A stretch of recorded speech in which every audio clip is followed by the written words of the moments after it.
Buenas noches a todos, bienvenidos a este episodio de Línea de Fuego, casi un mes creo, después de haber hecho el último. Sería el número 13. La verdad que tuvimos bastante tiempo un poquito desconectados, con bastantes conversaciones interesantes sobre el futuro del proyecto, sobre el contenido, reflexionando un poco sobre todas las experiencias que hemos tenido, los aprendizajes, etcétera, de los 12 capítulos anteriores.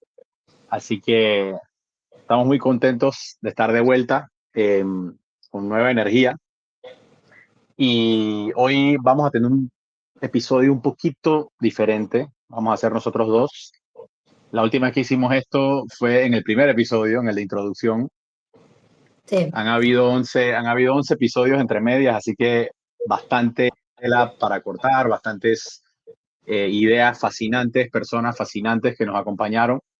Eh, Así que la idea de esta era tener un espacio para nosotros conversar un poco, intercambiar ideas, que de hecho es lo que nos pasamos haciendo todo el tiempo, Yanaína y yo, eh, ahora y antes, cuando trabajábamos juntos, cuando estábamos en la escuela.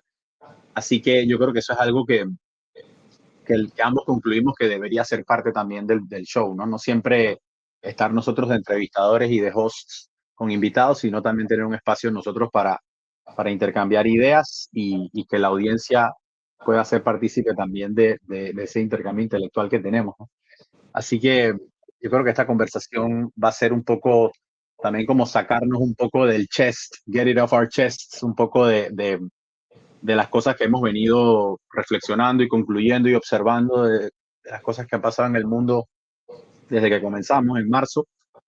Hoy, sin ir más lejos, ha sido un día que han pasado cosas muy interesantes en el mundo, eh, y vamos a intentar hablar digamos, un poquito de todo eso, ¿no? Antes de comenzar, yo quería hacer un pequeñito paréntesis para hacerle un pequeño homenaje a un gran amigo mío que falleció en estos días, el periodista Armando Echeverría, acá de Bocas del Toro.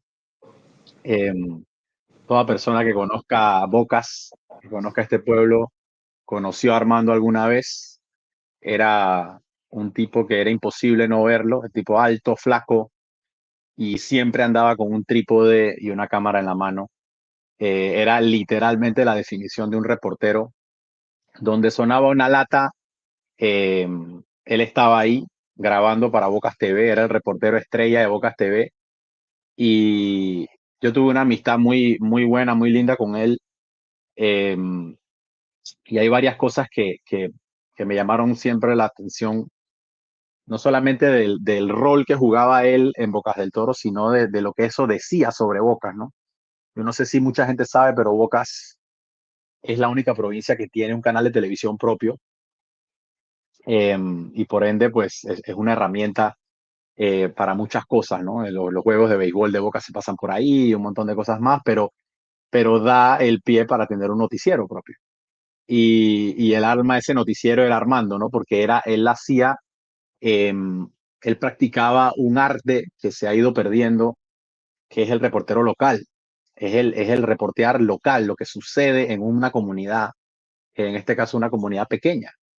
Eh, Bocas además tiene un periódico en inglés que se llama el Bocas Breeze, y creo que también será, si no la única, pues de las únicas provincias que tiene un periódico local propio también, lo que dice mucho de lo que es esta comunidad. Pero dentro de eso a mí me da mucha tristeza, eh, obviamente el fallecimiento de Armando por el simple hecho, pero también porque Bocas pierde eh, ese rol de, digamos, de reportero intrépido, interesado al 1000% en los temas locales, cualquier cosa que fuera consulta ciudadana, que si se rompió una tubería, que si el alcalde se fue para aquí, que si no sé qué, o sea, eso yo no lo he visto en ninguna comunidad o en muy pocas. O sea, yo no sé qué barrio, por ejemplo, de la ciudad tendrá medios locales, reporteros locales, pero bueno, nosotros en Bocas teníamos la suerte, la fortuna de tener uno incansable, y todas las noches podías ver su trabajo. Eh, y bueno, la otra cosa que quería decir es que Armando falleció por ELA, que es una enfermedad eh, muy, muy, muy, muy fuerte. Es la segunda persona, creo, que he conocido que ha fallecido de eso. He visto que en otros países se le da mucha visibilidad a esa enfermedad. Aquí en Panamá creo que no se ha avanzado mucho en la visibilización y creo que incluso en el tratamiento, porque sé que la gente que padece eso tiene que buscar medicinas afuera, tratamiento afuera. Bueno, ya conocemos cómo es la infraestructura de este país a nivel de salud. Así que también, pues creo que es importante mencionarlo y hacer un esfuerzo de visibilización de una enfermedad que creo que es de las peores que un ser humano puede sufrir. Para el que no lo sabe, pues es una enfermedad que afecta al sistema nervioso y prácticamente te va apagando el cuerpo gradualmente. Desde las habilidades motrices, mover tus brazos, mover tus piernas, caminar, moverte en general, hasta incluso las habilidades o los movimientos involuntarios, ¿no? Como respirar, tragar, ese tipo de cosas.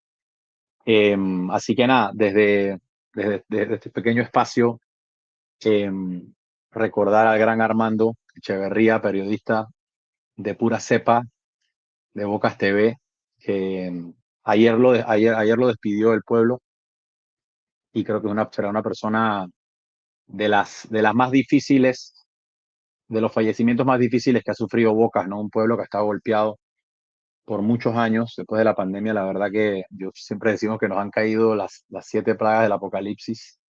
Pero bueno, yo quería recordarlo y hacerle un pequeño homenaje antes de seguir con la conversación. Así que bueno, que descanse, que descanse en paz el gran Armando, y ahora sí entramos en materia, pues. Excelente. Sí, que descanse en paz. Yo creo que el episodio de hoy también puede ser bastante reflexivo del acumulado de entrevistas que hemos tenido y de sobre todo cómo está el mundo hoy, ¿no? Y sobre todo de tu experiencia, Ricky, porque Ángel tiene una vasta experiencia y conocimiento en temas del Medio Oriente, sobre todo en conflictos actuales que han llamado la atención y las pantallas de nuestros televisores, de la reunión de la Asamblea General de las Naciones Unidas, el tema de Gaza, tiene gran conocimiento. Y yo quisiera más que todo en esa conversa preguntarte algunas cosas que hemos hablado y que hemos conversado antes, mucho antes, pero tocar base ahora, para ver si pensamos igual. Entonces, era más que todo eso el episodio de hoy. Yo creo que muchos pueden ser así también. Hemos recibido bastantes personas que nos han preguntado, bueno, háblenos de esto, ¿qué piensan? Y yo creo que es el momento perfecto. Y yo quiero iniciar con una pregunta cajonera de una abogada internacionalista. Como algunos saben, yo soy, mi especialidad es en Derecho Internacional Público, mi especialidad académica. Digamos que mi especialidad práctica, más que todo, ha sido las relaciones internacionales, que no es lo mismo. Y siempre hacemos el énfasis en que no es lo mismo. Y en ese interés de ver cómo están las relaciones internacionales chocando con ese set de normas, ese conjunto de normas que llamamos Derecho Internacional Público, yo tengo varias preguntas que hacerte, sobre todo en el momento actual. Cuando yo estudié y decidí empezar, o sea, cuando tomé la decisión desde muy temprano en mi vida de estudiar Derecho Internacional Público, lo hice con el propósito y más que todo de muy inspirada en ese sentir que probablemente también tú sentías desde muy temprano, ese optimismo desmedido de que éramos parte de una generación, en este caso nosotros dos, millennials, que venía con una responsabilidad bastante grande en los hombros, porque venía con un acumulado de transformaciones que se estaban dando en la manera en que nos reorganizábamos, las estructuras de normas y reglas internacionales que previo a la Segunda Guerra Mundial no existían al nivel que fueron evolucionando tan rápidamente desde digamos, desde los 80, vamos a ponerlo un poco más atrás, desde la creación de Naciones Unidas. Ese concierto de naciones creado bajo nuevas reglas, la creación de la Corte Internacional de Justicia, por ejemplo, de la manera en que se había desarrollado el concepto de estados iguales, dos estados siendo parte, no importa el tamaño de uno del otro, en un conflicto, como el caso de Nicaragua con Estados Unidos, el más famoso de los contras, donde Nicaragua ganó.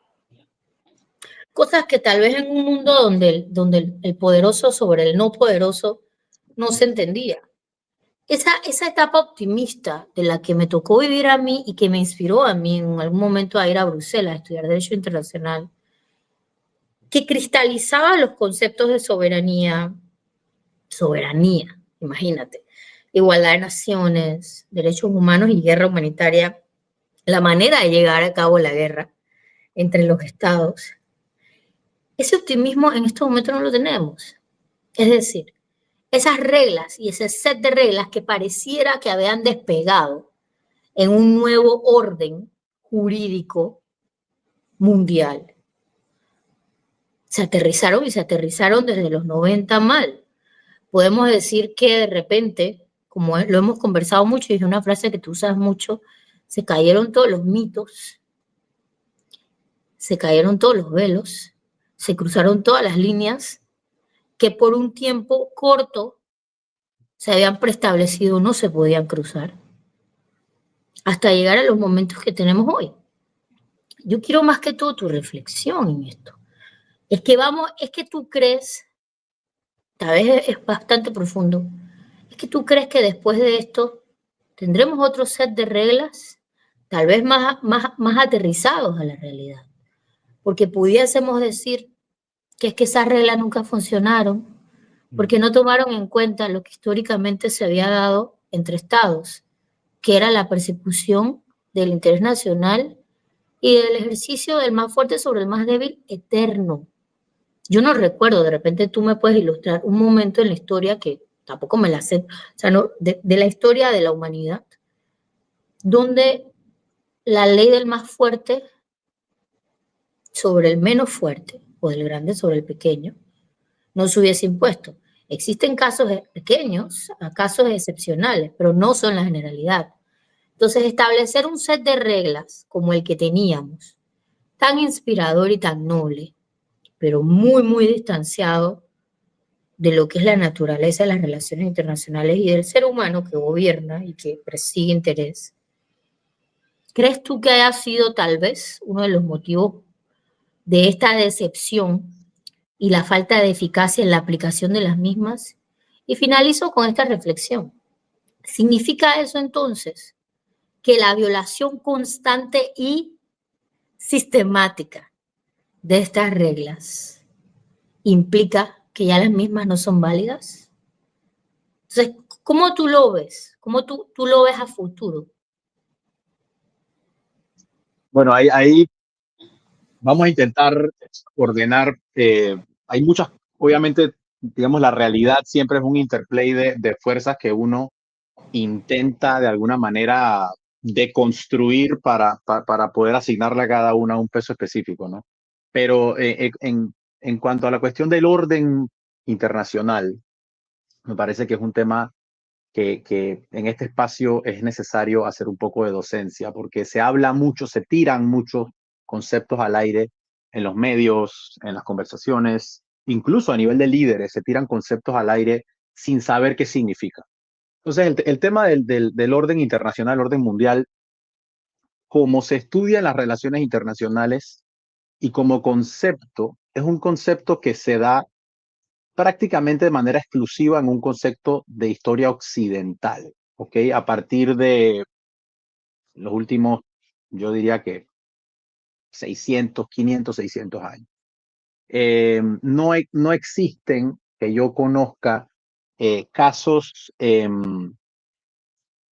digamos, ortodoxos o casos bien distinguibles de relaciones internacionales o de intentos de orden regional o internacional en contextos, digamos, asiáticos, africanos, en las Américas. Sí había relaciones entre imperios y diferentes entes, pero no había congresos, no había lo que se podría llamar la ONU, instituciones que tuvieran una serie de reglas, ¿no? Para poder llevar la cosa en paz.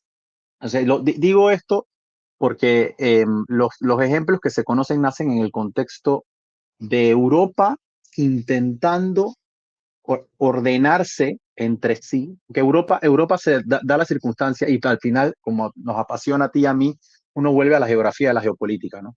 Europa es un continente que por sus accidentes geográficos se presta para la formación de poderes que entre sí se pueden, entre ellos. O sea, un día gana uno, un día gana el otro, o sea, pero estamos hablando, digamos, de Madrid y Barcelona, pues, o sea, no es el Madrid contra el Plaza Amador, que le va a ganar todos los partidos. O sea, son poderes equivalentes. Entonces, en ese contexto, nace por naturaleza la necesidad de decir, bueno, señores, vamos a ordenarnos.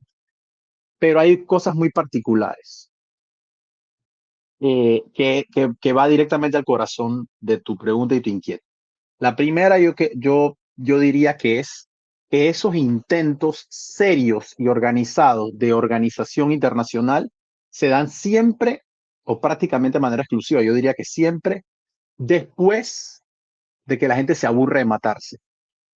Cuando ha corrido sangre, cuando han llorado las madres, las hermanas, todo el mundo, y cuando la sociedad queda horrorizada, se llega a un punto en el que esa generación que está viva en ese momento entiende, tenemos que sentarnos a hablar porque esta es la mejor manera. Pero esa metodología de sentarse a hablar porque es la mejor manera, solamente aparentemente no hemos logrado trascender esa naturaleza humana de que solamente se da cuando nos hartamos de matarnos, cuando todos hemos perdido familiares, cuando hemos devastado el planeta o lo que se conoce de él. Entonces, tú puedes identificar, por ejemplo, antes de la guerra de los 30 años, estamos hablando de o sea, de guerras religiosas. Por ejemplo, hay un par de conferencias de paz interesantes dentro del contexto del Sacro Imperio Germánico, la paz de Augsburg, por ejemplo. Pero lo que se considera como la cuna es la paz de Westfalia, ¿no? Que es el tratado, el Congreso de Paz que setea la guerra de los 30 años, que para muchos es la Primera Guerra Mundial, que es la verdadera Primera Guerra Mundial, o es una catástrofe bélica de esas proporciones. Pero mira, por ejemplo, lo interesante que es la humanidad, que incluso en aquellos tiempos, menos de 50 años después de la paz de Westfalia, hay una paz que no se habla mucho, se llama la paz de Utrecht. A mí siempre me llama mucho la atención esa paz. ¿Por qué? Porque la paz de Utrecht es la que setea la guerra de la Sucesión Española. ¿Por qué la guerra de la Sucesión Española? Porque la crisis de sucesión española habría la posibilidad a que los tronos de España y Francia se unificaran. Y si eso se daba, se destruía el orden europeo, el balance de poderes europeo, y nadie quería que se diera eso, porque iba a haber una potencia que era demasiado fuerte con respecto a las demás. Y se da la guerra de la Sucesión Española en la paz de Utrecht se obtiene un resultado que dura hasta ahora, que es que las coronas de España y de Francia no se pueden jamás unir. Y han pasado casi 300, más de 300 años desde eso. O sea que sí se logran cosas permanentes, ¿no? Cosas que sobreviven. Luego, obviamente, vienen las guerras napoleónicas, y ahí es donde realmente podemos decir que entra otra fuerza que hasta ese momento no estaba, que es la fuerza de lo que le podríamos llamar la modernidad. Hasta ese momento era, entre comillas, el ancien régime, que lo llaman los franceses, la manera más preindustrial de vivir, de hacer la guerra. Las guerras eran más que nada por mercenarios, etc. Las guerras napoleónicas y su settlement en el Congreso de Viena introducen ya el elemento moderno, o casi que entrando a lo moderno, ideas de la Revolución Francesa, ideas y sobre todo ya con el monstruo del nacionalismo desatado, ¿no? Y no digo monstruo en el contexto negativo, sino como una fuerza que barrió con el planeta entero y todos hoy en día vivimos en estados nacionales. Hay algunas monarquías, obviamente, pero la mayoría de los estados del mundo son estados nacionales. Eso empieza más o menos en la Revolución Francesa, Estados Unidos, etcétera, en ese momento. Y de la revolución y del Congreso de Viena a la Primera Guerra Mundial y por ende a la Liga de Naciones, hay un siglo. Pero, y ese siglo, lo que se logró en el Congreso de Viena, más o menos sobrevive. Ese siglo de paz lo otorga ese settlement. Y ahí se abre otra pregunta interesante. ¿Cuánto tiempo tiene que pasar para que a las generaciones humanas se les olvide lo, lo beneficioso o que simplemente sentarse en una mesa a hablar es la mejor manera de resolver los problemas? Aparentemente estamos hablando de 75, 80, 100 años, se nos olvida. Entonces, si tú juntas el tema generacional, la modernidad y hay otro tema que también quería mencionarte, que es que también la historia parece probar que las paces y los órdenes internacionales, además de venir siempre después de que nos aburrimos de matarnos, tienen otro elemento muy interesante, que es que su éxito y su sostenibilidad dependen casi que de manera exclusiva del ganador del conflicto. Y no en el sentido de cuánto el ganador del conflicto imponga su ley sobre los demás, sino todo lo contrario, cuánto el ganador del conflicto ceda para que haya balance en el sistema internacional. Si el ganador del conflicto o los ganadores imponen una paz, porque son paces todas, hasta la más injusta sigue siendo paz, mientras no haya violencia hay paz. Si los ganadores imponen una paz que no es balanceada, la guerra vuelve de una, como pasó con la Segunda Guerra Mundial. Si los ganadores imponen una paz que es relativamente balanceada y el balance depende de cuánto ceda el ganador, el más poderoso es el que tiene que decir, bueno, dale, yo cedo, yo voy a dar espacio para que otros tengan poder, yo voy a dar espacio para que haya balance. En la medida en la que eso suceda, la paz es más sostenible. ¿Qué pasó en la paz, digamos, de 1945, en el settlement que creó las Naciones Unidas y que por fin, teniendo todos estos elementos que yo acabo de mencionar y otros, ya por fin da pie a la era que conocemos nosotros, a la que conocimos nosotros, esta de que no importa qué tan chiquito sea un país, etcétera, la igualdad entre países, que es un principio que viene de Westfalia, todo el del respeto por la soberanía, por los asuntos internos, etcétera. Lo que da pie a eso es que Estados Unidos, por una combinación de motivos, de los cuales el principal es la existencia de la Unión Soviética, Estados Unidos entiende que tiene unos límites a imponer su orden al mundo. Y el Estados Unidos de 1945, 1950, etcétera, es un país que se comporta de una manera en la que entiende que hay que tener un balance en el mundo. Y lo hace. Además, bueno, estamos hablando de un modelo económico en el que todavía el dólar estaba pegado al oro. Estamos hablando de muchas otras cosas en las que no me voy a meter, pero tienes eso. Tienes el tema de que Estados Unidos por mucho tiempo y la Unión Soviética también, ¿no? Se comportaron de una manera en la que se balanceaban entre ellos y se creaba un mundo en el que ninguno de los dos realmente podía, aunque quisiera, aprovecharse de nada ni imponer sus cosas a nadie. Ahora lo que está pasando es que desde que cae la Unión Soviética, que por cierto Putin le llama el mayor desastre geopolítico del mundo y mucha gente sospecha que es precisamente por esto, por el desbalance en el que sume al mundo, hemos vivido unos 30 años aproximadamente en el que cada vez es más obvio que el mundo está desbalanceado y en el que Estados Unidos cada vez le cuesta más el restraint, el contenerse y el no abusar del sistema, el no usar su poder de manera egoísta, a sabiendas de que desestabiliza el mundo. Entonces, nosotros nacimos, porque tú mencionaste el hecho de nuestra generación, nosotros nacemos en un momento que era optimista todavía existía la Unión Soviética, era un momento donde ya se habían tomado decisiones que hoy entendemos que fueron decisiones que acabaron desbalanceando todo, como por ejemplo lo del oro con el dólar, ya empezaba el neoliberalismo con Reagan, ya empezaban a tomarse decisiones económicas de globalización, etcétera, que luego terminarían con el mundo como está. Ya la Unión Soviética estaba colapsando, ya había empezado la guerra contra las drogas, que es la que ha devastado América Latina. O sea, ya las semillas estaban, pero nosotros todavía crecimos en un ambiente en el que se nos permitió soñar. Sí, Luego, cuando teníamos 17 años, caen las Torres Gemelas. Y en ese momento nosotros no éramos todavía, a lo mejor, no, en nuestro idealismo adolescente, no entendíamos, y digo, ahora que se está empezando a entender, ¿no? Han pasado 25 años y todavía Tucker Carlson ahora anda sacando una serie sobre cosas que no se sabían. Pero de las Torres Gemelas, la guerra de Irak, la crisis financiera del 2008, apenas tenemos 24 años.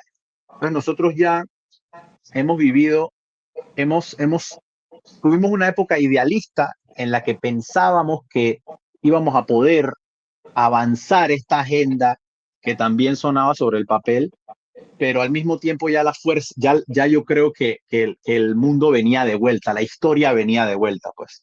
Y ahora nos estamos encontrando con que nosotros teníamos unos ideales, pero la realidad, el desbalance del mundo, de cómo el mundo ha cambiado, que eso lo podemos hablar ahora, nos pone en una época en la que pareciera que estamos en uno de esos momentos como antes de la Primera Guerra Mundial, que no sé si la gente lo sabe, pero vale la pena recordarlo. Los países, las poblaciones de los países, de las potencias europeas fueron alegremente a la guerra. Celebraron que empezara la Primera Guerra Mundial, porque había ganas, por decirlo en buen panameño de manera sencilla, tenían ganas de agarrarse a puñetas. Pareciera que estamos viviendo un mundo muy similar y yo siempre lo comparo con esas primeras décadas del siglo XX, porque además el tema de la modernidad es un tema que a mí digamos, me apasiona mucho, porque creo que estamos no solamente hasta el final de la modernidad, sino yo diría incluso que ante el final y la destrucción de hasta ideas digamos, del Renacimiento, de la Ilustración, la fe en la razón. O sea, todas estas cosas se han hablado mucho antes, pero ahora creo que ya estamos realmente enfrentándonos a la cara más fea y a una decepción, como tú dijiste, a la caída de mitos que ni siquiera yo diría que hasta nuestros abuelos se atrevieron a pensar que podían caer. O sea, el mismo capitalismo, el mismo sistema capitalista, el mismo entendimiento que tenemos del mundo está cayendo.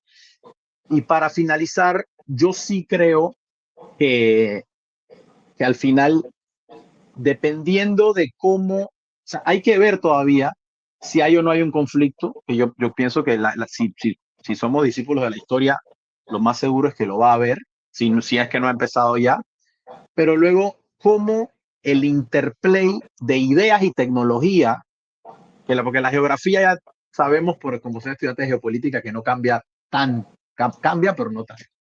Pero las ideas, la cultura y la tecnología sí cambian. Y eso determina los arreglos políticos, determina las fronteras, determina el tipo de país, el tipo de Estado.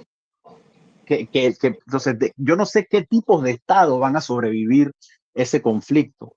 Lo que sí me atrevería a decir es que cualquiera que sea el tipo de Estado que sobrevive a ese conflicto y el número de Estados que sobrevive a ese conflicto, van a sentarse a hacer algo al respecto y van a volver a darse cuenta, como tantas y tantas generaciones se dieron cuenta en el pasado, que sentarse a negociar y sentarse a ponerse de acuerdo es la mejor manera.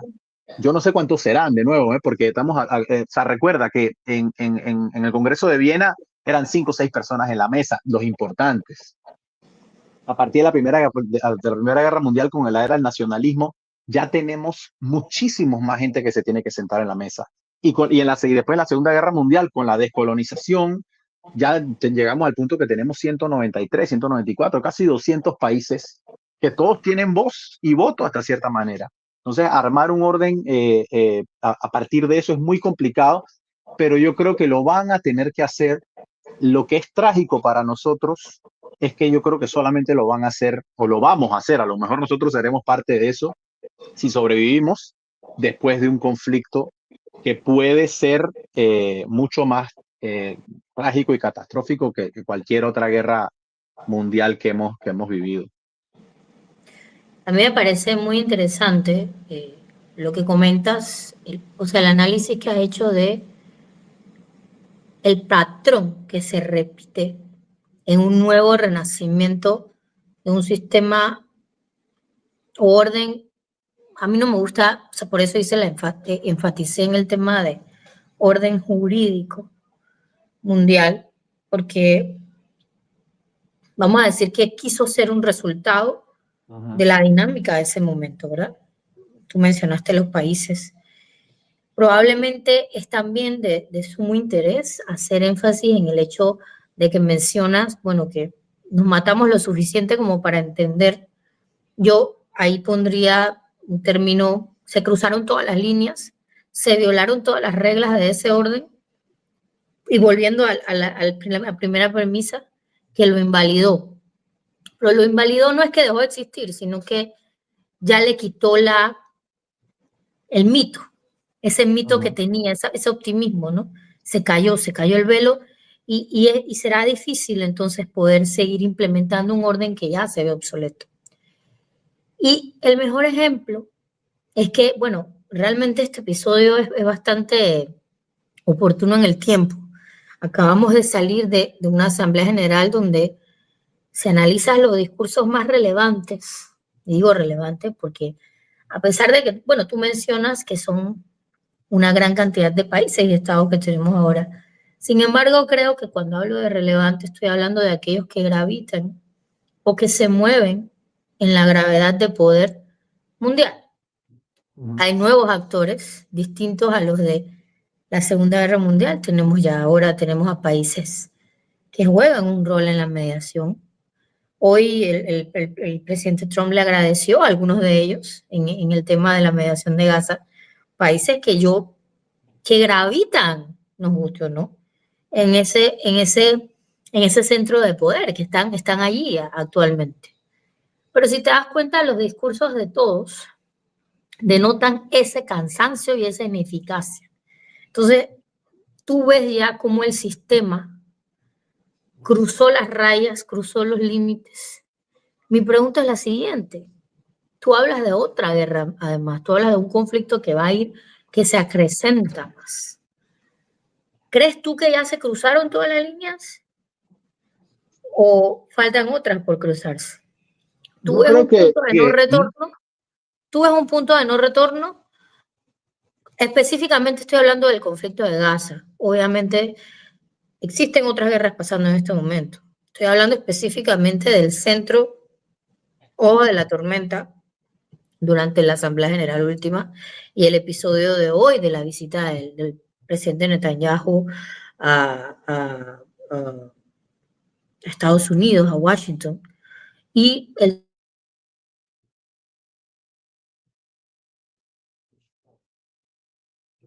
Se congeló, Yanaína.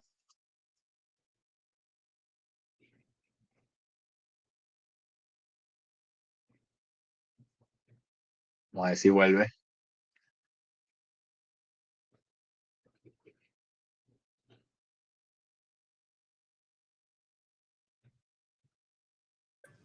estoy de vuelta, creo que me fui. Perfecto, ¿Qué fue lo último? perfecto. Sí. O sea, ¿tú crees que existe?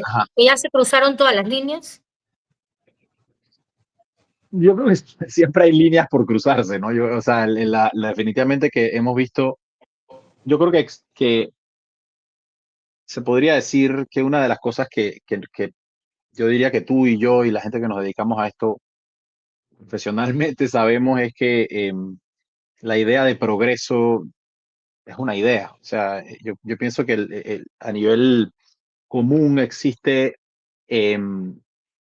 una idea de que, bueno, y esta es otra de las ideas que creo que van a ser enterradas, que está siendo enterrada, esta fe en la tecnología, esta asociación de la tecnología con algo bueno, esta asociación del capitalismo con algo bueno, o por lo menos del mercado con algo bueno, del interés privado como algo bueno, y también y por ende de que el ser humano llegó un momento en el siglo XVII o XVIII en el que la historia dejó de ser estática y comenzamos a progresar, ¿no? Eso es una noción que uno se lo encuentra mucho en los discursos políticos de la gente, en general en todos los países, porque es una narrativa muy bonita y de hecho la democracia, en cierta manera, la democracia es liberal, sobre todo en Occidente, están basadas en la base, es esa base, digamos, de la ilustración, de pensar de que el mundo avanza, ¿no? Y que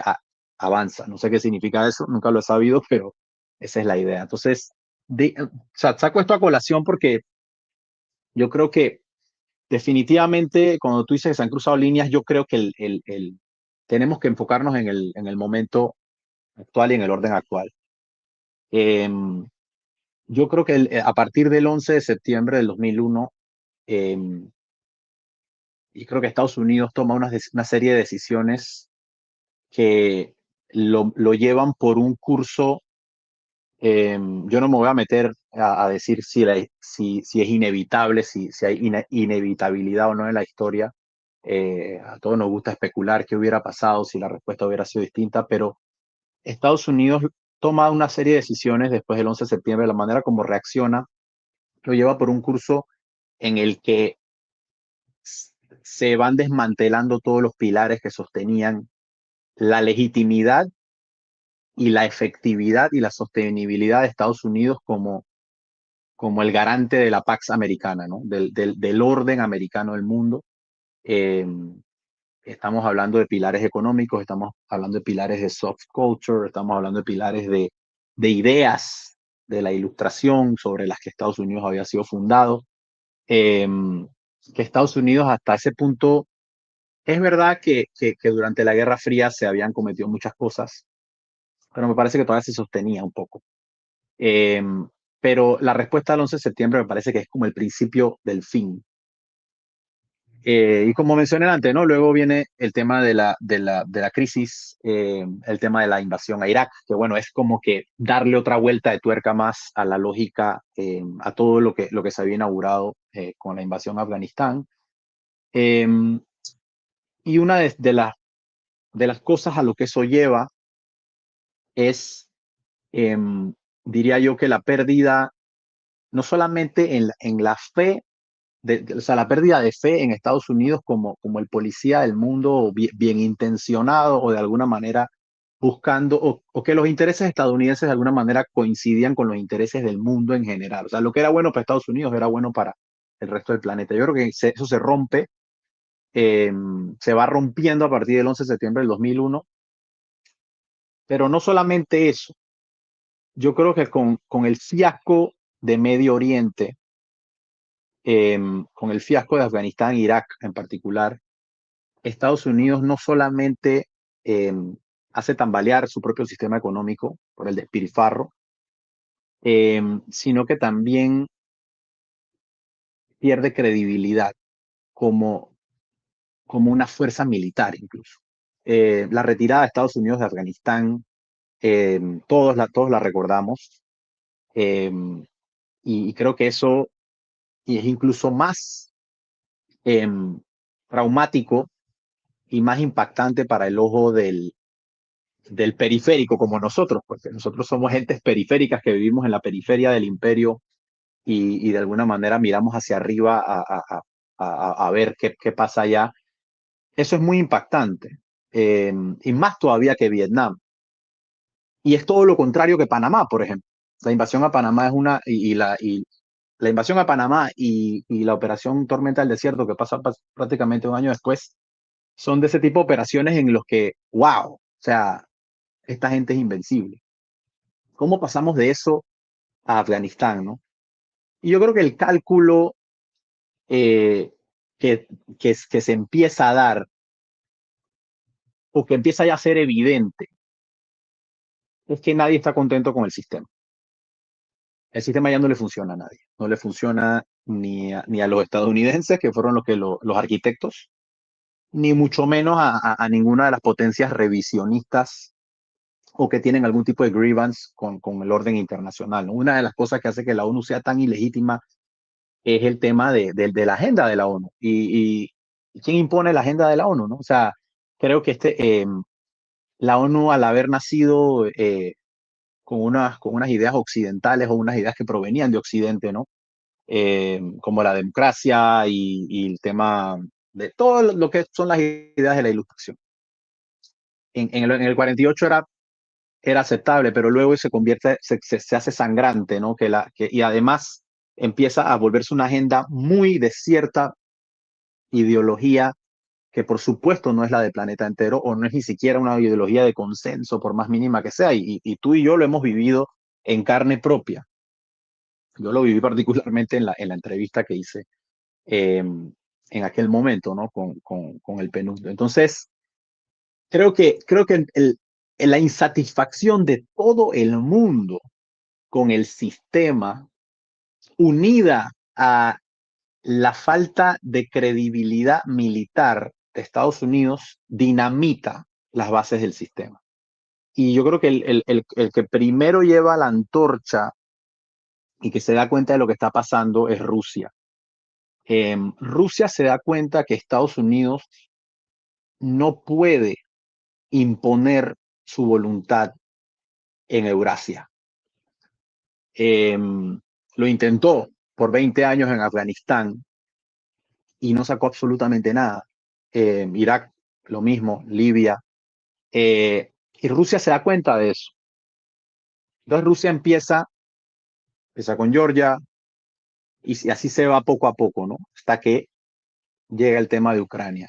Y yo me acuerdo en su momento, eso fue hace 3 años, más de 3 años, vamos para 4, si no me equivoco, en febrero, yo te dije, esto significa que cualquiera que tenga un grievance, cualquiera que tenga algo que hacer para cambiar el status quo de sus fronteras o de lo que sea, este es el pistoletazo de salida. Y eso lo que quiere decir es que la estructura, el andamiaje del sistema está roto completamente y no hay nadie, y el arquitecto y el ingeniero y el albañil no están, simplemente no están. Porque el mismo arquitecto y el albañil están cabreados con el mismo sistema también. Entonces, es como que un todos contra todos, pero lo que está underpinning eso es el colapso de la credibilidad militar estadounidense. Y esto es muy importante entenderlo porque tiene muchas caras esa moneda. Una de las caras, obviamente, es que países como Rusia, pero no solamente Rusia, al poco tiempo Azerbaiyán se toma Nagorno-Karabaj y nadie dice absolutamente nada. O sea, todavía es un tema que nadie habla.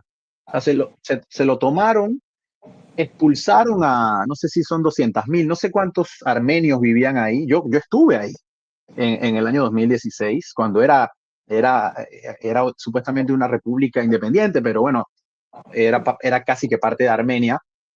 Y eso es un lugar enorme. Y Azerbaiyán simplemente barrió a todo el mundo. Esa gente está en Armenia, de refugiados o desplazados internos, no sé cuál es el término exacto, porque eso era un frozen conflict que le llaman. Pero bueno, Azerbaiyán hace lo mismo. Ruanda ya hace mucho tiempo lleva haciendo lo mismo en el Congo. Y obviamente está el tema de Israel y su relación no solamente con los territorios palestinos, sino con el resto de la región, ¿no? Entonces, increíblemente, tenemos ahí un ejemplo, por ejemplo, Azerbaiyán es un país, por decirlo así, desde el punto de vista de un panameño que ni pincha ni corta, o sea, de a milagro sabemos dónde queda.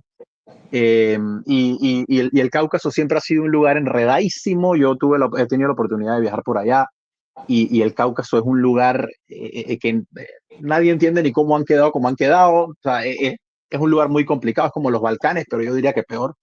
Tenemos un ejemplo de África que también a nadie le interesa mucho, y sobre todo, pero en ambos casos tienes a dos países que son Azerbaiyán y Ruanda, que son darlings, han sabido ganarse, irse ganando a la comunidad internacional. Entonces tienen como ese carte blanche de que a ellos se les permiten cosas, por ejemplo, que a los rusos no se les permiten, ¿no?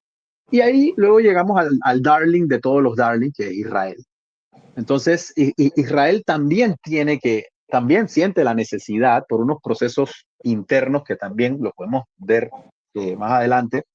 Israel también siente la necesidad de, y ellos lo han dicho, a mí lo que más me gusta, o lo que más me llama la atención de cómo Israel se conduce en todo esto es que no necesitas especular, ellos mismos te dicen lo que están pensando, ellos mismos te dicen lo que van a hacer, y esto de que esto era una gran oportunidad para rediseñar el Medio Oriente a voluntad de Israel es una cosa que lo dicen ellos mismos, no lo estoy diciendo yo.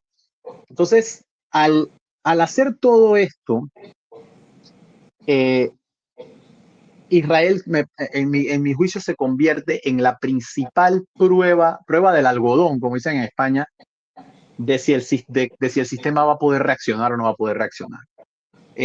Porque estamos hablando de atrocidades, estamos hablando de violaciones al derecho internacional o a las normas internacionales, a cualquier norma que uno se pueda imaginar, ya extremadamente flagrantes, pero por un Estado que todo Occidente pensaba que era del lado de acá, o sea, era del club de nosotros, pues. O sea, bueno, y nosotros no, porque Panamá no necesariamente nosotros somos, eh, podemos considerarnos occidentales, pero definitivamente que no somos de la élite, pues, del mundo. Pero Israel sí lo era.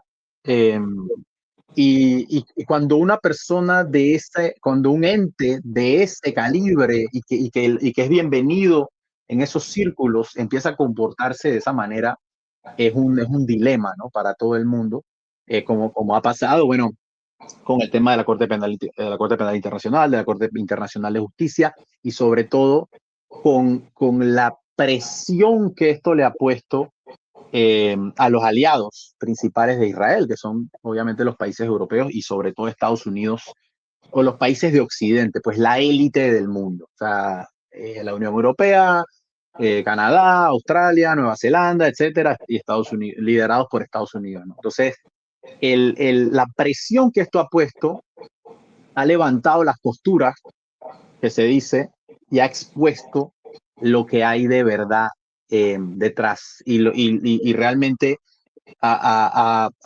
puesto de relieve, si hacía falta todavía más, que la ley internacional y todo este armatoste, que ojo, yo no estoy diciendo que sea todo una mentira ni que no valga para nada, al contrario, haber llegado a ese punto es algo de lo que todos tenemos que sentirnos orgullosos, pero una ley solamente vale si la respetamos, igual que un dólar solo vale porque nosotros le asignamos valor, no porque ese dólar en sí sea valioso, y a eso voy. Eh, el, el, el colapso del poder militar estadounidense es muy importante porque el poder militar estadounidense es lo que respalda al dólar. Entonces, Estados Unidos lleva ya varios años sin meterse en una guerra, sin demostrar poderío militar, años en los que, por decirlo así, como dice el dicho, cuando el gato se va, los ratones hacen fiesta, en el que los ratones del mundo han estado haciendo fiesta por todos lados y haciendo lo que les da la gana.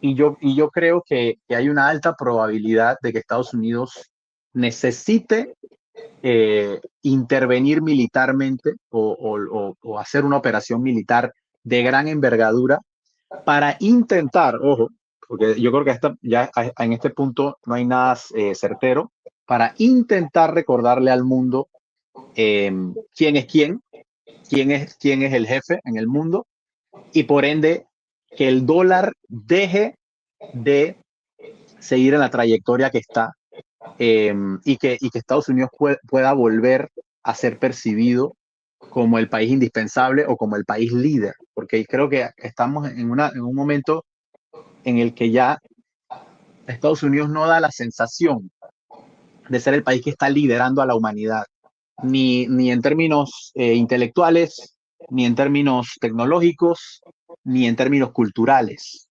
Creo que China es un país que ha encontrado o parece haber encontrado una especie de capitalismo de Estado, que ha puesto de relieve muchas cosas con respecto al sistema económico en el que crecimos, con tema de precios, con tema de acceso a tecnología. Entonces, esa iniciativa, ese momentum de liderazgo, me parece que de alguna manera Estados Unidos lo ha perdido, siente que lo ha perdido. Entonces, yo creo que considerando que la cuestión estratégica más importante a la hora de temas de guerra son las armas nucleares, considerando eso, que da una idea, diría yo, de que a lo mejor la Tercera Guerra Mundial no es una guerra necesariamente entre potencias nucleares tirándose armas nucleares entre ellos, pero recuerda que la guerra no necesariamente tiene que ser de ninguna manera. Ninguna guerra se parece a otra. Entonces, yo creo que nosotros seguimos, como dice el dicho, no todo general pelea la guerra anterior. Nosotros seguimos pensando en la guerra anterior, seguimos pensando en las guerras, en lo que se llama el Total War, en las grandes movilizaciones de tropas, en estas bombardeos de ciudades, destrucción de capacidades industriales, etcétera. Pero eso es un mundo que pasó hace 80 años. El mundo de hoy no tiene absolutamente nada que ver con eso. Entonces yo creo que el conflicto que se dé, y por eso te digo, a lo mejor ya se está dando, porque lo que antes era, hay que bombardear las ciudades no se bombardeaban porque les daba la gana, las ciudades se bombardeaban porque la capacidad industrial del país de producir armas tenía que destruirse. Entonces, yo no creo que va a ir por ahí la cosa, va a ir por otro lado, tema tecnológico, tema de redes, internet, etcétera, el tema satélites, todo eso, acceso al espacio. O sea, la guerra está cambiando de una manera que se podría argumentar también que los conflictos que se están dando ahorita en el mundo son como entrenamientos, ¿no? Que todo el mundo va a ver y dice, oye, mira, los drones turcos la están haciendo. Mira, Irán le tira un misil que cuesta $20,000 a Israel, y Israel se tiene que gastar $1,000,000,000 al mes en el escudo, en el Iron Dome. Todo el mundo está tomando nota, la gente no es pendeja, como decimos en Panamá. Entonces, yo creo que estamos en ese momento, y yo sí creo que se cruzó la línea en el sentido de que estas dinámicas van a recrudecerse.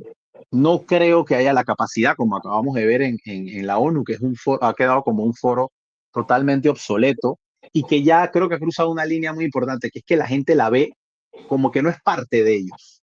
O sea, la gente habla de que es que la ONU dice tal cosa, como si la ONU no fuera la colección de todos los países, ¿no? Y eso me parece que en el momento que ya se llega a ese clic mental, ya la ONU va por el camino de la Liga de Naciones. Yo no la veo con capacidad. O sea, si se logra, si se llega al punto en el que un Estado miembro de la ONU es capaz de matar eh, personal de la ONU por los cientos, sin que pase absolutamente nada, a mí me parece que eso es una institución que ya ha perdido cualquier capacidad de servir para nada. Y eso en teoría es una tristeza, pero me parece que esa dinámica, o sea, ya esa línea se cruzó. Eh, Israel, el tema de Gaza, me parece que nos ha puesto en un mundo nuevo completamente, y las dinámicas que se han echado a andar son para mí irreversibles en este curso. No creo que terminemos con una guerra nuclear, pero quién sabe. Yo creo que lo que has mencionado es importante. Quiero rescatar dos cosas. El tema de la ONU, veo un interés de seguir dándole alguna relevancia en el caso específico de Gaza, a pesar de que ha sido lo más ineficiente del mundo poder lograr una coordinación que salga de allí, cuando en el proceso o en el lineamiento de paz de quienes vayan a hacer ese board que va vamos a decir, manejar la situación transitoria hasta se le dé un rol preponderante al mandato del Consejo de Seguridad, que era lo único, creo, que todavía tenía ese peso respaldado en la ley. O sea, la Carta de las Naciones Unidas y las reglas del juego de las Naciones Unidas se les llama soft law en el derecho internacional, porque a pesar de que es la expresión de los estados, en ese soft law no existía un mecanismo eficiente de aplicación y ejecución de la misma, salvo las resoluciones del Consejo de Seguridad, que eran de obligatorio cumplimiento y que al no cumplirlo, o sea, en el incumplimiento, empezaban mecanismos escalonados de uso de la fuerza económico, político, public shame, el que fuese en el derecho internacional, para poder ejecutar esas resoluciones. Hasta ahí, el Consejo de Seguridad sigue haciendo el cuco de todo el mundo. Pero como los jugadores primordiales de este proceso son esos 5 grandes que han inhabilitado el funcionamiento intencionado del Consejo de Seguridad, también pierde la relevancia. Entonces vamos nuevamente al tema de las reglas, porque esto es importante, Ricky. La regla puede seguir siendo válida aunque se viole constantemente, siempre que tenga los mecanismos de punish, de ejercer sanción, de enforcement a quien la viola. Pero tampoco eso existe, porque el mecanismo de sanción también es ignorado. Entonces, en ese escenario donde, y me encanta que hiciste el caso de Rusia, porque recuerdo que cuando se dio la invasión, tuvimos largas conversas de este tema, y ese tema lo trajiste, dijiste, bueno, pero aquí ya todo el mundo que tenga un deseo revisionista va a empezar a ejecutarlo, y fue como un dominó. Todos seguían tomando nota hasta llegar a lo que tenemos hoy, donde se han cruzado líneas de que, bueno, hoy decidí que voy a bombardear al país que es mediador, pues. Líneas que yo, si te digo, tal vez no, en los escenarios que yo tenía más salvajes, no podían pasar. Pasaron. Pero pareciera, si sacamos del panorama el episodio de hoy de las declaraciones del presidente Trump, pareciera que pudiese extenderse, que la bola pica y se extiende, ¿no? Por eso hago la salvedad de que si sacamos el tema del proceso de paz y dependiendo de cuán justo o balanceado sea ese proceso, si es que dura, yo sí creo, Ricky, que puede haber un escenario corto, largo y mediano y en un ejercicio rápido de hacerlo, yo creo que hay 3 o 4 países que siguen en esa listita después del strike que se le hizo a Qatar, que nuevamente, o sea, el ministro de Relaciones Exteriores Qatar dijo cuando en la vida se ha visto una cosa así. O sea, esto no lo hemos visto, o sea, se cruzaron todas las líneas y sin retorno. Ahora, ya yéndonos al terreno y poniéndole un poquito de picante a esto, tú en un escenario rápido, así, o sea, rápido, ¿a quién ves jugando un rol o recibiendo del lado de Israel? Posiblemente cruzando. ¿Con quién tú crees que se pueda volver a cruzar la línea? Si es que se cruza. Porque es que ya se cruzó todo. Pues si pensamos en Turquía, pero es que Turquía es OTAN, pero ya se cruzó todas las líneas, ya Rusia empezó a testear el agua, ya empezó a ver cuán caliente estaba, si estaba tibia o no, y está tomando nota, como tú dices. Entonces, ¿a quién tú ves próximo en posible, pues? O sea, en un escenario simple. Es un excelente pregunta, porque yo quería, vamos a marcarlo primero en un contexto, ¿no? No generalicemos y no asumamos que todos los países tienen la misma actitud por el hecho de que uno lo haga. Yo creo que cada país, como lo hemos estudiado, lo hemos vivido tú y yo, cada país tiene un cálculo de poder, objetivos geopolíticos y una sensación de su lugar en el mundo. Cada país mira para un lado, para el otro, ve lo que ve. Yo creo que, y eso tiene mucho que ver con la experiencia histórica del país. Uno podría decir, por ejemplo, Francia, por ejemplo, fue un imperio. Es un país que tiene una historia imperial. ¿Qué apetito tiene Francia, por ejemplo, de volver a ser un imperio? Yo no sé, probablemente ninguno. Yo no creo yo no veo que en Francia nadie diga hay que volver al imperio francés, hay que volver a recolonizar a Argelia o no sé, ¿me entiendes? Yo no creo porque cada país tiene una experiencia histórica y tiene unos apetitos y unos ánimos que le marca su historia, ¿no? Por ejemplo, Japón, tú ves a Japón después de la locura que fue el Japón de los años 30. Yo tuve la oportunidad de ir al museo de Nanjing en China y creo que es de los museos más impactantes que he ido. Obviamente los museos del Holocausto, a todos los que he ido, porque he ido al de Jerusalén, al de Berlín, he ido a un montón de ellos. El Museo del Genocidio Armenio, por ejemplo, también fui en Yerevan, pero el de Nanjing me marcó mucho por la salvajidad de los japoneses. ¿Tú crees que Japón, por ejemplo, quiere volver a eso?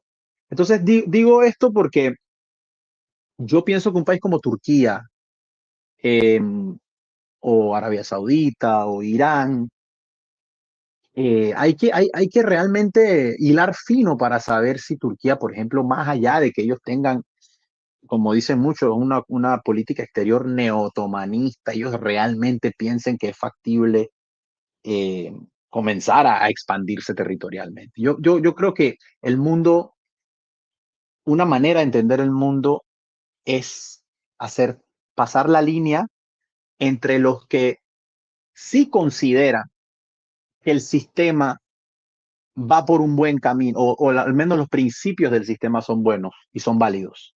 Y no me refiero solo al orden post-1945, sino a todo sobre lo que se había construido, al orden de Viena, al orden de Versalles, el orden de Viena, y así sucesivamente, ¿no? Y luego, que no es perfecto, pero que ahora hay que incorporarle elementos de otras culturas, elementos de otros lugares, porque eso sí ha pasado en el mundo. Como dice el dicho, como dicen por ahí, es el rise of the rest, ¿no? Ya hay otros países que pintan, ya hay otros países que importan. Y eso es uno de los problemas en el core de la situación internacional. Entonces, yo pienso que hay muchos países que sí valoran el respeto entre países y que a lo mejor no van no tienen en sus aspiraciones tomar territorio de otros países, como por ejemplo, aparentemente Rusia sí lo puede tener, en el caso ucraniano, no sé si en el caso bielorruso, no sé hasta qué punto Rusia está interesada en los bálticos, por ejemplo. Pero no todos son así. Me parece que eso es importante entenderlo. Y porque de ahí entonces, si no todos son así, entonces ¿por qué los que están siendo así están siendo así? Antes de entrar en el tema de Israel, sin ir más lejos, Estados Unidos. O sea, Trump ha dicho abiertamente, más allá de que se haga o no se haga, ha hablado de Groenlandia, ha hablado de Canadá, ha hablado de Panamá, abiertamente. Están, que ahora podemos hablar de eso también, están bombardeando barcos, embarcaciones en el Caribe sin ton ni son, em, una cosa que nunca se había visto. Entonces, ahí estamos viendo que hay países que están actuando de una manera y están actuando de otra. Entonces, ahí eso nos lleva al caso de Israel. ¿Y por qué Israel se está comportando como se está comportando? ¿Cómo puede ser que se haya llegado a esto, no? Y ahí hay que hilar muy fino porque hay que entender la manera como Israel se entiende a sí mismo. Y a mí una cosa me deja perplejo es la manera como Netanyahu habla abiertamente y se compara con Estados Unidos. O sea, a nadie se le ocurriría hacer eso. Yo no creo que ni siquiera el país, salvo a lo mejor China o Rusia, yo no creo ni siquiera que Japón o Alemania o cualquier país de eso se atrevería a decir, bueno, es que así como ustedes bombardearon Pakistán o atacaron Pakistán para matar a Bin Laden, así no, o sea, hay una equivalencia retórica entre el país más poderoso que ha existido en la historia de la humanidad y un país que tiene 8 millones de personas y un territorio que me parece que a lo mejor será un cuarto o un quinto del territorio de Panamá. No sé exactamente, pero no debe andar muy lejos. O sea, ¿cómo puede ser que que un líder, una persona de ese calibre, se exprese así? Y estas cosas son importantes, tú lo sabes que son importantes. O sea, y ahí tú empiezas a entender, ahí tú empiezas, bueno, esas son las cosas a las que tienes que prestarle atención. Un país que ya abiertamente dice, bueno, es que nosotros hacemos lo que nos da la gana. O sea, a nadie se le ocurre decir eso abiertamente, ¿me entiendes? Pero yo creo que lo que sucedió hoy es muy interesante porque a mí no me parece que esto haya sido una victoria eh, para Netanyahu particularmente. A mí me parece que lo llamaron a capítulo. Es la sensación que da al menos, ¿no?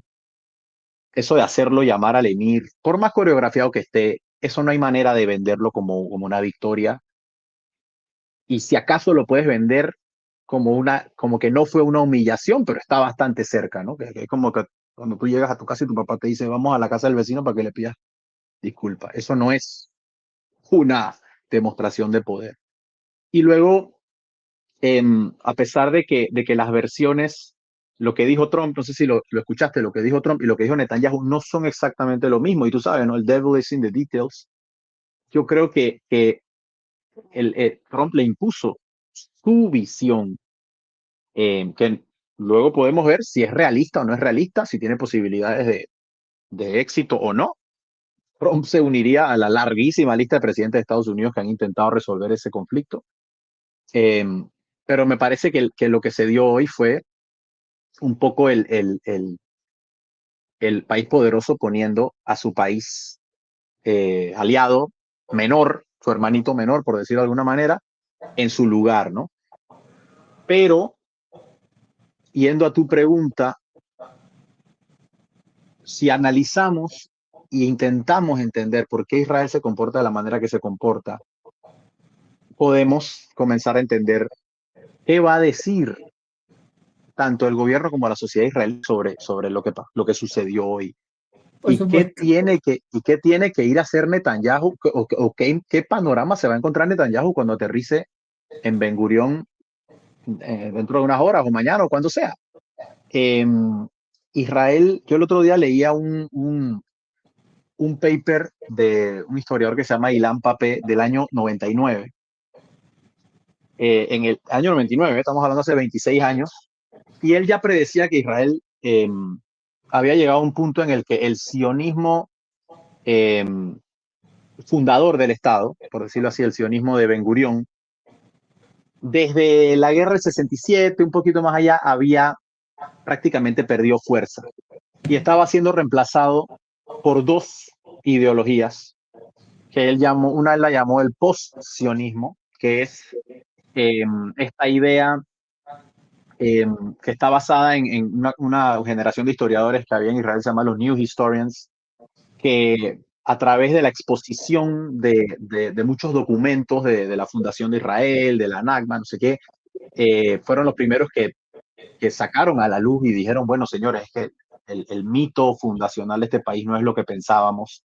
Y basado en eso había un entendimiento de que, bueno, tenemos que encontrar una paz, ¿ok? Tenemos que aprender a vivir una solución de dos estados, lo que sea, pero ese momento, ¿sabes? ¿No? Y estamos hablando de que a Rabin, no me acuerdo si Rabin muere en el año 94, bueno, lo matan, lo asesinan en el año 94, pero ese era el post-sionismo, ¿no? Era este entendimiento de que incluso eh, lo que había que hacer era la solución de un Estado, eh, que es un Estado democrático, binacional, para todas las personas que hay entre el mar Mediterráneo y el río Jordán, ¿no? Pero luego había otra corriente eh, que él lo llamó, si no me equivoco, el neocionismo. Y el neocionismo es la corriente que hoy en día representan, pues, ministros como Bezalel Smotrich o Itamar Ben-Gvir. Y él ya la identificaba en ese momento, porque ya en ese momento ellos tenían, digamos, políticos y partidos de esa ideología, tenían ya el Ministerio de Educación. Y esto es clave, porque estamos hablando de que esto es la educación que recibían una persona que estaba en kinder en el año 2000, pues hoy en día tiene 31 años, ¿no? 32 años. Imagínate lo que vino después. Entonces, esa gente que tiene aspiraciones maximalistas, esa gente que le enseñaron en la escuela un currículum en el que la deshumanización de los árabes palestinos que viven en los territorios ocupados ha sido gradual y ha culminado en lo que todos hemos visto en Gaza, bueno, y en Cisjordania también. Esa gente hoy en día ya son los partidos políticos que sostienen la coalición de Netanyahu. Y esa gente es la gente que hoy en día, encuesta tras encuesta, reflejan que no quieren que exista ningún Estado palestino y no están dispuestos a ceder nada. O sea, es muy difícil pensar que Netanyahu pasó de vamos a anexar Cisjordania y en una entrevista, en una conferencia hace poco lo dijo, que ya, bueno, esto finalizaba cualquier posibilidad de un Estado palestino. Pasó de eso en unos días a aceptar que esto es un camino hacia un Estado palestino. O sea, esto es muy difícil de creer y yo no sé, me fascinaría poder ver por un huequito cómo él piensa manejar esto cuando se tenga que sentar en la mesa con sus ministros de finanzas, nada menos y nada más, y de seguridad nacional, entre otros, porque no son los únicos dos, son los dos más famosos, pero hay muchos más que tienen ideología extremista dentro de lo extremista. Y que representan un grupo bastante, o sea, están bien representados por la sociedad. De hecho, mira, a mí cuando mandaron esto al grupo de lo que sería este plan, yo dije, ¿de dónde se sacaron este cuento de hadas? Pero lo que más me asombró es cuando prendí la televisión y vi que el primer ministro Netanyahu ya había aceptado, que es lo que pude entender, o sea, según lo que dijo el presidente, y que la bola estaba del lado de Hamas. Sí. Y que los estados, o sea, pero nuevamente me sorprendería mucho, sería muy inspirador que todo esto se dé, de verdad que sí. Todos estamos cansados de ver lo que estamos viendo, nos parece un insulto a la sensibilidad humana. ¿Saben? Me desilusiona completamente, lo confieso aquí, de todos los objetivos aspiracionales de progreso, ya sea para atrás en la rueda o para adelante, que tiene nuestra generación. Y me hace hasta pensar que le fallamos, porque hemos fallado de alguna manera, ¿no? Porque no hemos podido de ninguna forma ser eficaz al respecto, pero me parecería muy extraño. Tendríamos que entender cuál fue el trigger, pudiésemos hacer escenarios que hicieron que el primer ministro hubiese aceptado los prerequisitos del plan de paz. Ojalá se diese, pero en mente un poco cynical, que no es lo mismo en español, un poco me parece muy, muy difícil de entender cómo él va a tener legitimidad para aceptar estos prerequisitos si su legitimidad doméstica está basada en el apoyo de quienes reiteradamente han dicho que ese no es el objetivo y que no se va a aceptar. O sea, lo han dicho reiterada y públicamente. Entonces allí voy al escenario nuevamente, que siempre lo dices tú también, o guerra mundial o guerra civil. Entonces Va a ser muy interesante, sobre todo, observar el escenario doméstico después de estas capitulaciones. Sí, O sea, sí. y yo creo que también vale la pena, no sé si no lo has tocado, porque de repente entender cuál va a ser la reacción. ¿Cuál es el plan B en caso de que esto no se acepte domésticamente? Porque no tiene la legitimidad. ¿Y qué van a hacer los demás países? Y si bien es cierto cuando decimos, Ricky, que estamos tomando nota, obviamente que estamos hablando de los países que se sienten. Porque de repente Francia en estos momentos no siente un deseo. Pero yo no sé qué puede pasar después. Mira cómo ha evolucionado Turquía. Y ellos sí tienen una Sí, historia imperial. O sea, también. me explico. Y yo sí siento que, yo lo he comentado varias veces, que están jugando un rol eh, de protectores. O sea, probablemente Sí, ellos quieran ser el protector del Islam en el Medio Oriente. O sea, probablemente, ¿no? Y por eso existen las rivalidades constantes entre los países del Golfo, entre la otra parte musulmana más del área de la sí. Eurasia también, y ellos, que se presentan como tal vez según su concepto, quién sabe, los más legítimos protectores, porque así lo hicieron. Y cuando se fueron expandiendo en su imperio, Ujú. los turcos fueron clave para que el Islam se expandiera por territorios que no lo eran. Entonces, Sí, Europa incluso. Europa, Turquía juega un Ujú. rol muy clave aquí, pero todavía no lo hemos visto en el... yo no los veo todavía jugando en la frontal. Estoy viendo países como Pakistán que de repente no tienen tanto o sea, no están tan en el meollo del tema de Palestina Sí. como lo juega Turquía y lo representa Turquía. Entonces, esos dos países que acabo de mencionar hay que observarlos. Sobre todo Turquía. Yo creo que hay que Sí. observar el rol que ellos van a jugar. Lo hemos comentado varias veces.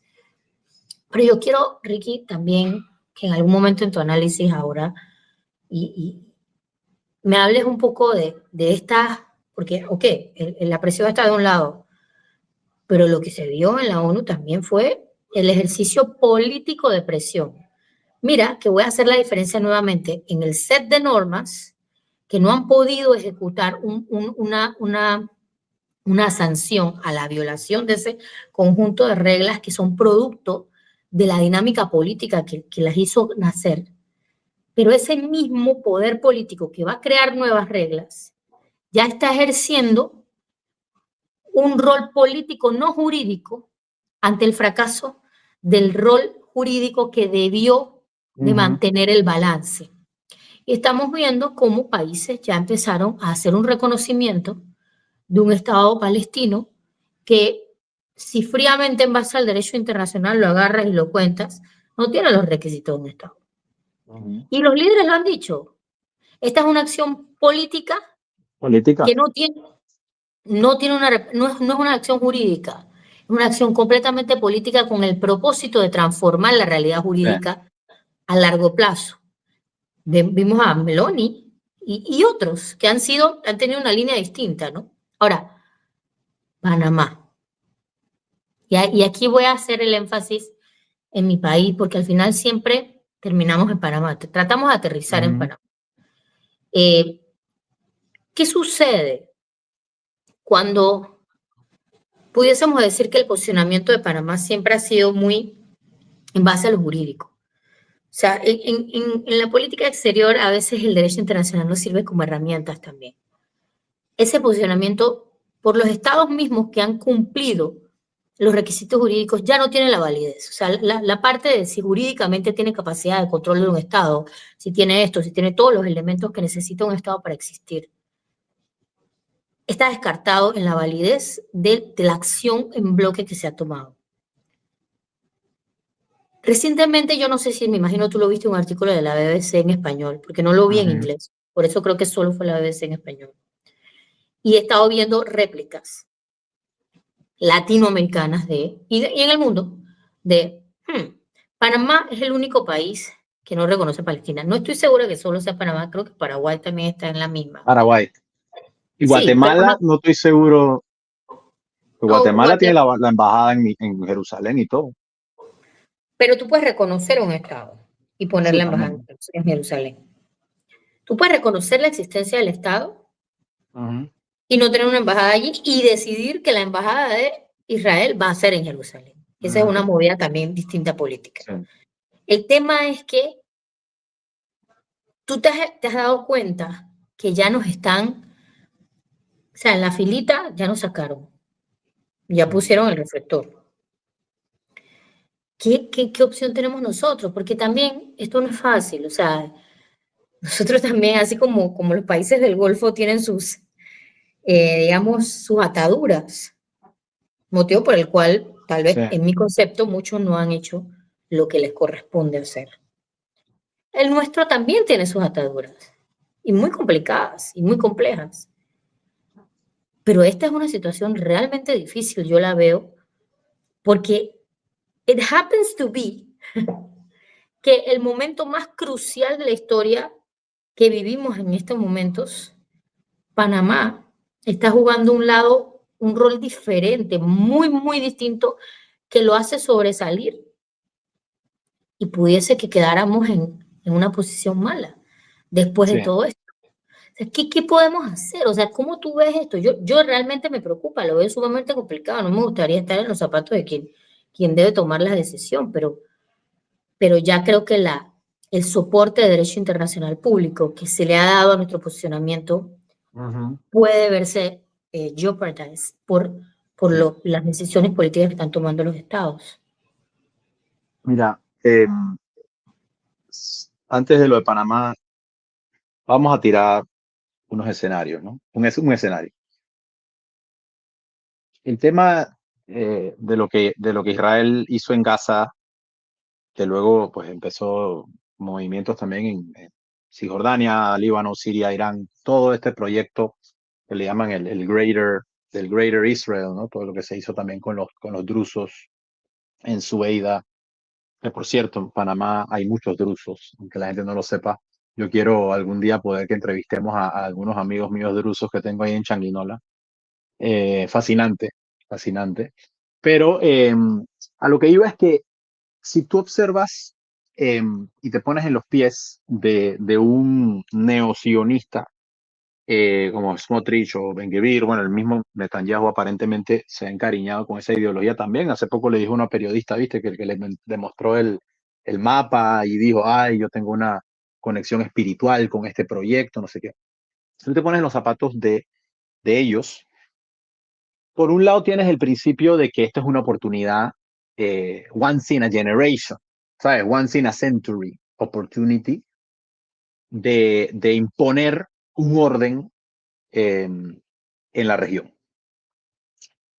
Por otro lado, por más ideológico que seas, también tienes que tener un poquito de realismo, ¿no? Un poquitito, aunque sea. Y tú sabes que la única cosa que te tienes que cuidar es de los gringos, de los de Estados Unidos. Que los estadounidenses no te saquen la tabla demasiado bruscamente. Mientras tengas el apoyo de Estados Unidos, te puedes dar el lujo de, ¿sabes? Que hable yo la gente, como es, ande yo caliente y ríase la gente. ¿Cuándo se dan estos acuerdos o estas pausas o estos setbacks?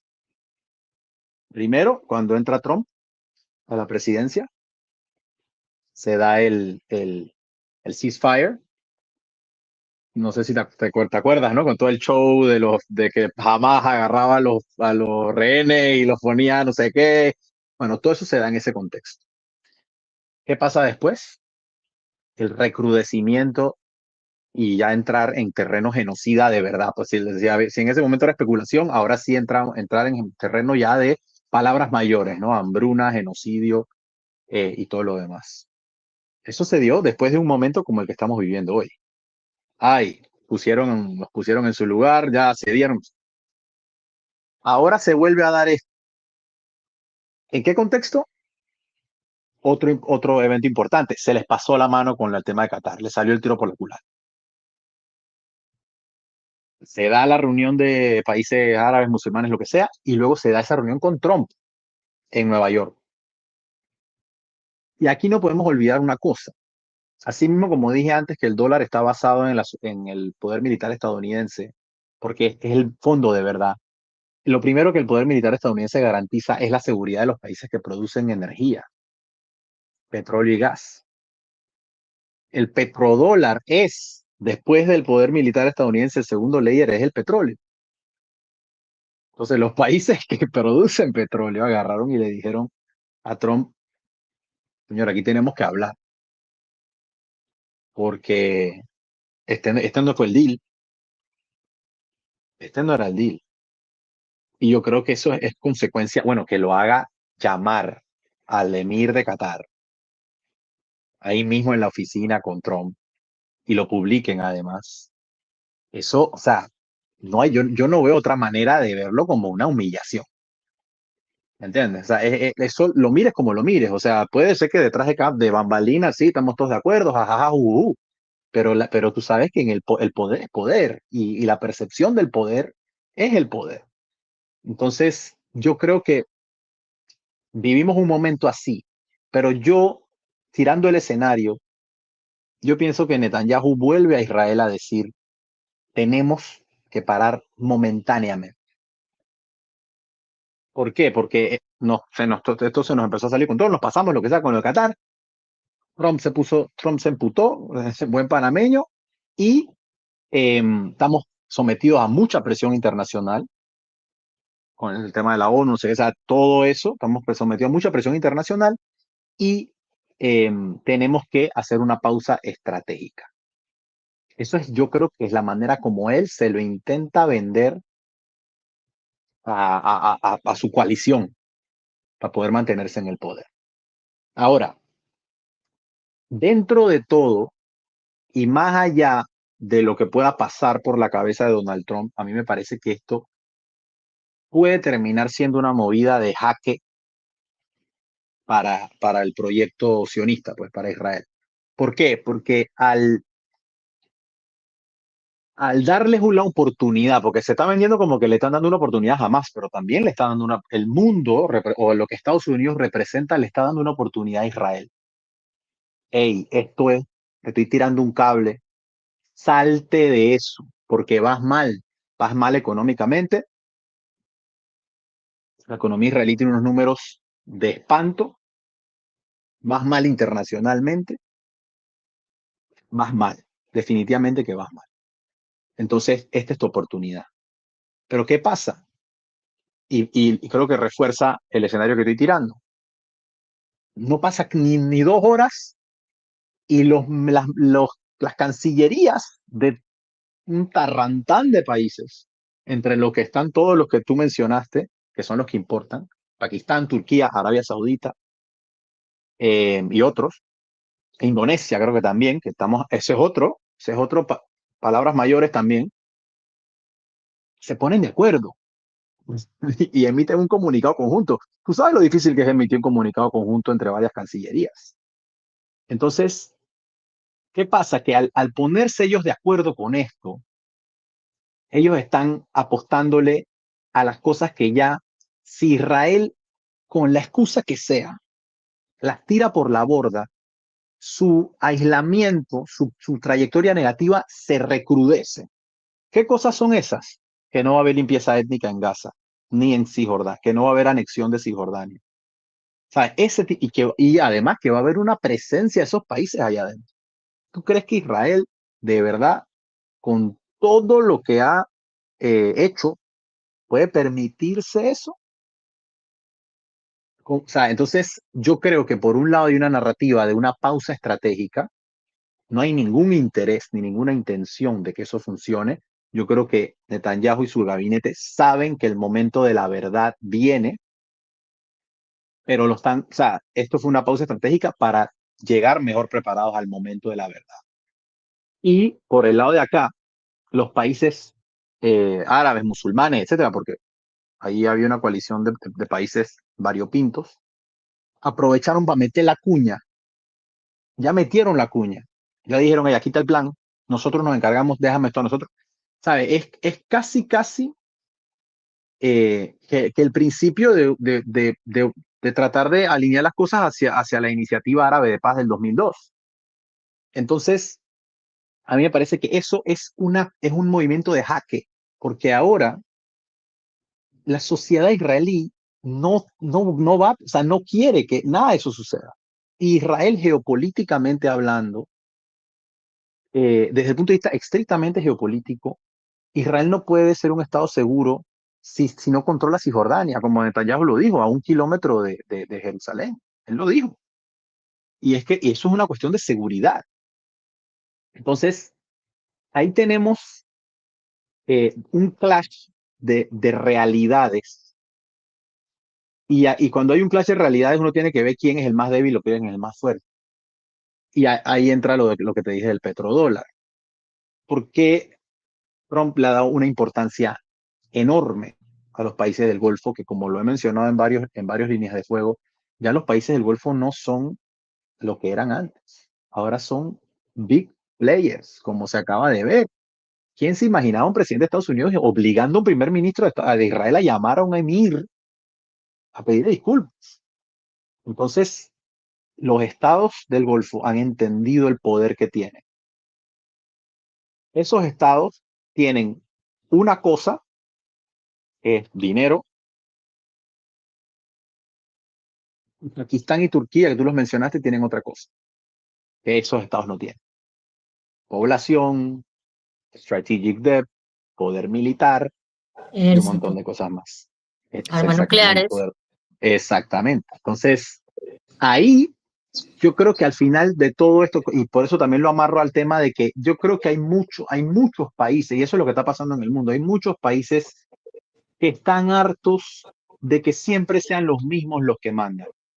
Hay países que quieren que el orden sea distinto. Y con eso, con distinto, no, por ejemplo, yo no creo que Brasil quiera ser una potencia hegemónica en Latinoamérica, pero sí creo que Brasil quiere tener más poder relativo a nivel internacional. Lo mismo pasa con Turquía, lo mismo pasa con México, lo mismo. O sea, hay un montón de países que por el motivo que sea, por la manera como se ha configurado el capitalismo, el sistema económico occidental, han alimentado un sentimiento de frustración con el sistema. Y ahora están viendo una oportunidad en el sistema que propone China, porque el sistema que propone China es un sistema que ataca obviamente todas las debilidades del sistema anterior. Y una de esas es el petrodólar. Entonces, yo creo que hay un consenso que no, a lo mejor no se habla mucho, porque obviamente nadie quiere meterse con el bully, ¿no? Nadie quiere meterse con el poderoso, porque todavía tanto Israel como Estados Unidos tienen la capacidad de hacer mucho daño, pero no tienen la capacidad de ofrecer una visión atractiva, consensuada, legítima de hacia dónde quieren que vaya la región y el mundo, en el caso estadounidense. Entonces, y la gente, la mayoría de los países del mundo están hartos. Eso fue lo que nos habló Jorge Heine aquella vez. Entonces, y yo creo que por ahí van los tiros. Yo creo que ya existe un consenso en la región y yo creo que hasta el 7 de octubre de 2023 me parece que los dos países que nadie sabía qué iban a hacer con ellos era Israel e Irán. Y creo que incluso te diría que antes del 7 de octubre Israel era un país que estaba mucho más cerca de llegar a un consenso con la región y decir, bueno, mira, las cosas van a ser así.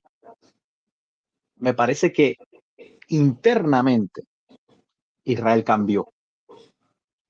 Y ya digo, y tú te acuerdas, porque ese año estábamos en la Cancillería y ese año ya venía con el tema de la Corte Suprema, que no sé qué, o sea, en ese año ya hubo temas que son casi que protoguerra civil en Israel, ese mismo 2023.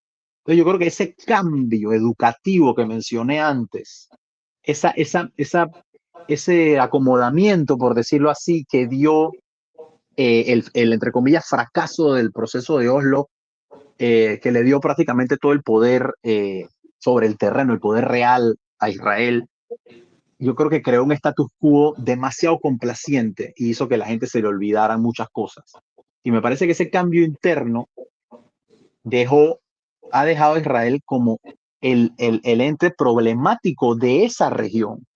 Y me parece que ya hay, yo creo que hasta, me atrevería a decir que hasta los iraníes están dispuestos a negociar una manera de decir, hey, mira, yo me pliego al orden que va a haber aquí, que definitivamente que ya sabemos quiénes son los players, los acabamos de mencionar. Pakistán va a jugar un rol importante, Turquía va a jugar un rol importante, Arabia Saudita, no sé qué. Pero yo creo que el problema que nadie sabe qué hacer, que nadie sabía qué hacer es Israel. Con esto que pasa hoy, se logra, ¿me entiendes? Se logra un opening que lo fuerza Trump y que ahora Netanyahu tiene que ir a vender como una pausa estratégica, porque es mentira que él va a llegar a decir, sí, sí, esto es el camino. Cuando él mismo habló de la Riviera de Gaza, cuando ellos mismos están hablando de limpieza étnica y sacar a todos los palestinos de ahí, cuando él mismo dijo que jamás va a haber un Estado palestino, ahora va a decir que este plan es el camino. Él no cree que ese es el camino.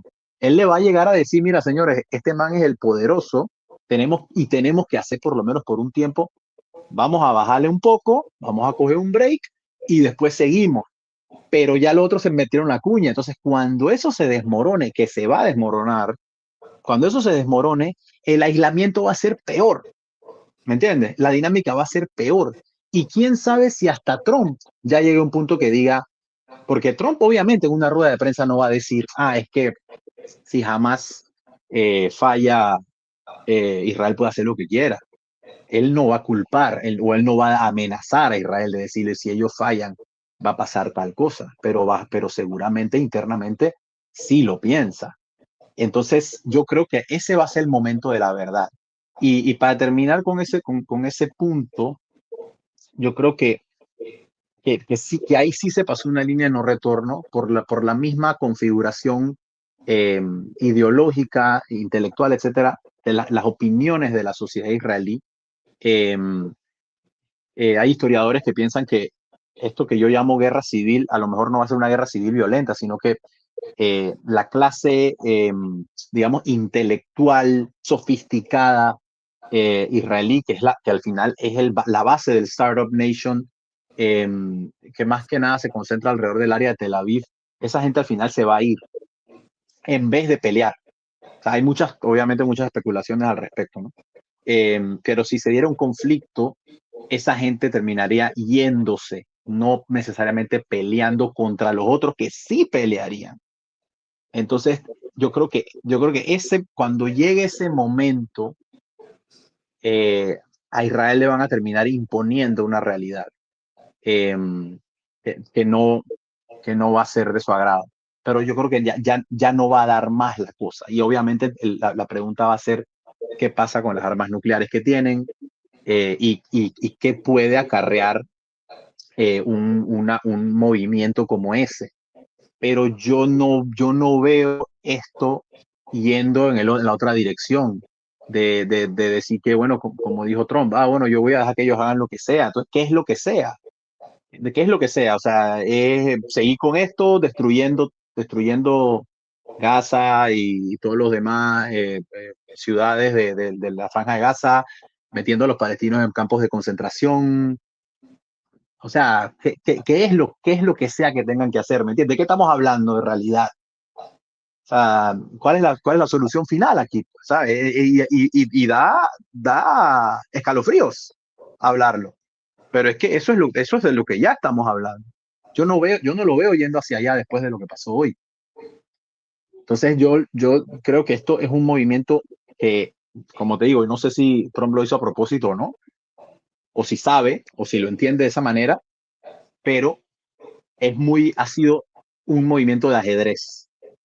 Y no me parece de poca monta que después de todo lo que Netanyahu ha dicho y hecho, lo de la llamada al emir y lo de pararse en una rueda de prensa al lado del presidente a decir que él está de acuerdo con esos 20 puntos, a pesar de que él intentó decir que un perímetro, que no sé qué, pero una palabra clave que no está, y corrígeme si me equivoco, es la demilitarización de Gaza.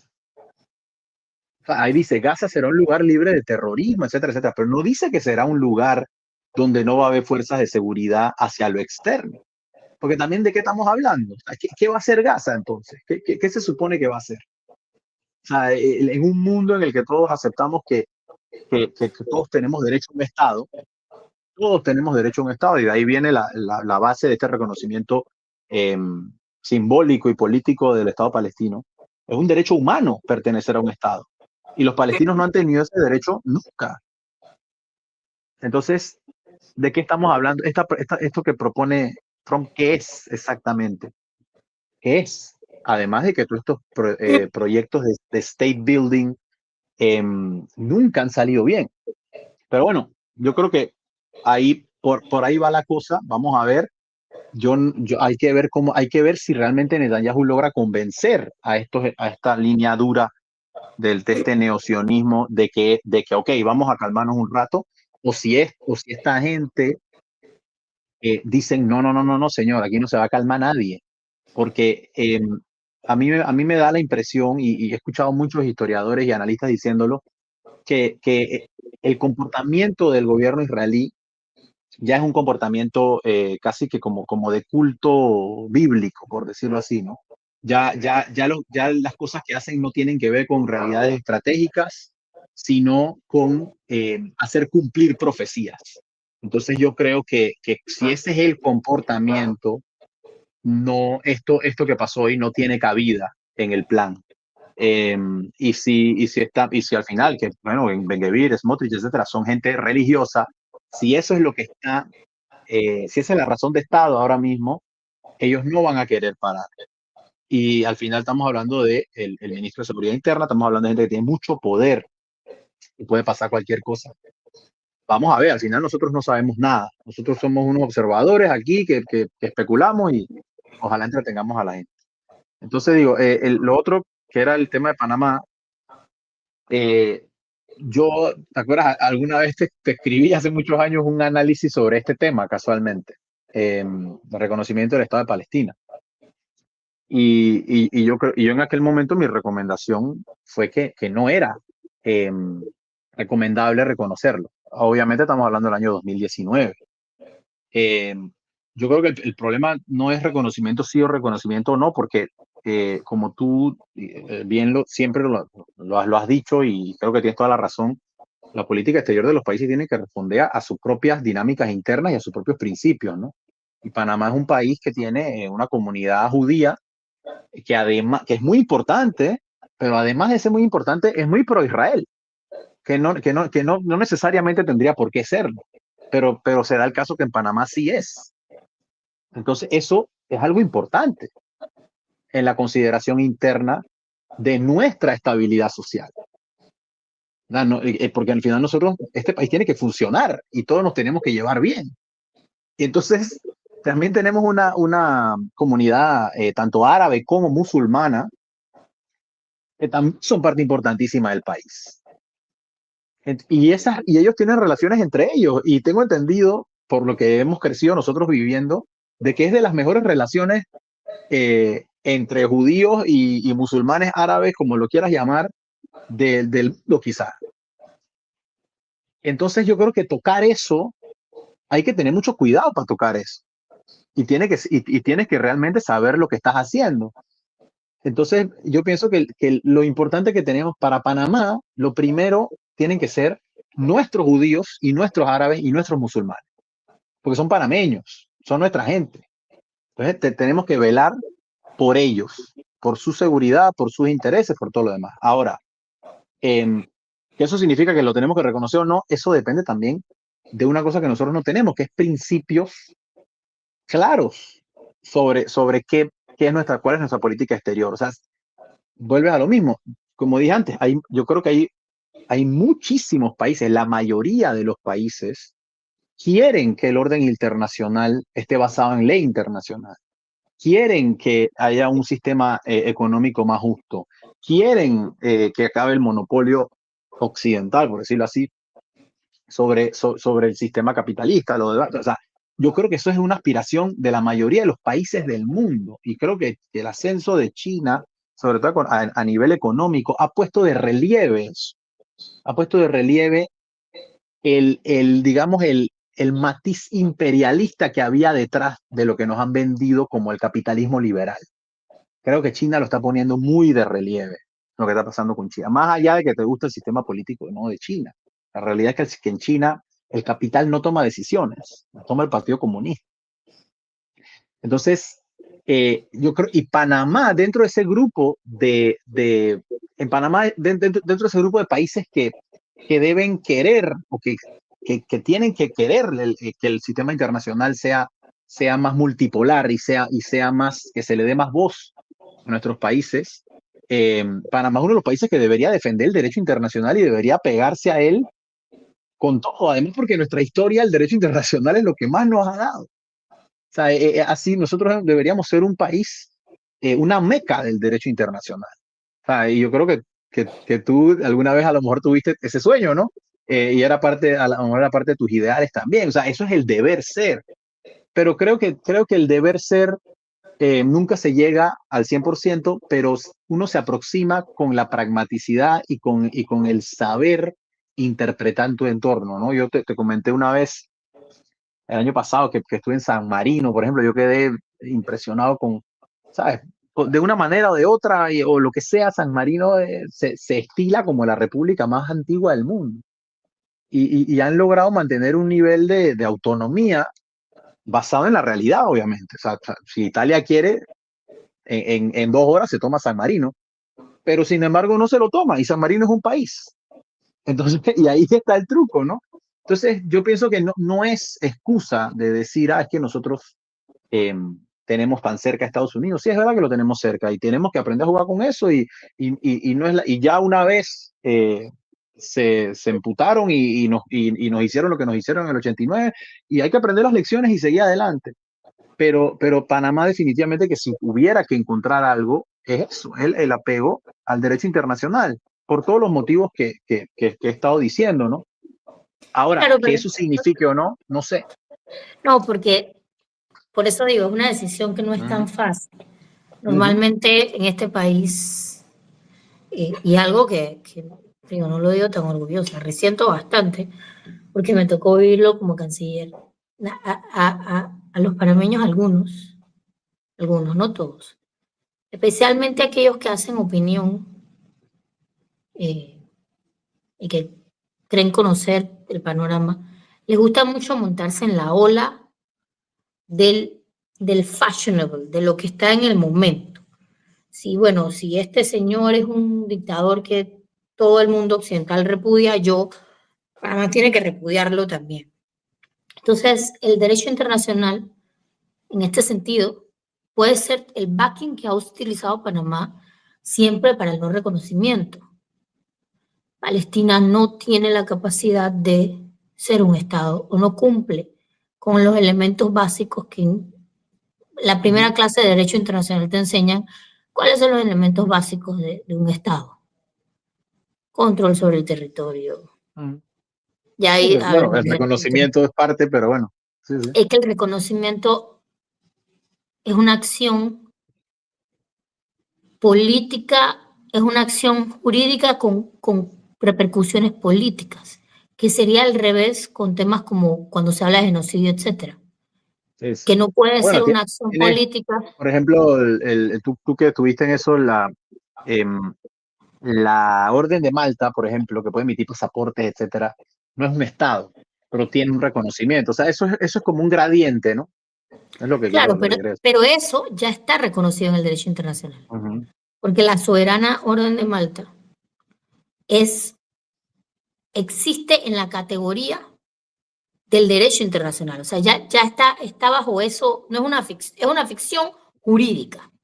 No me gusta usar la palabra ficción.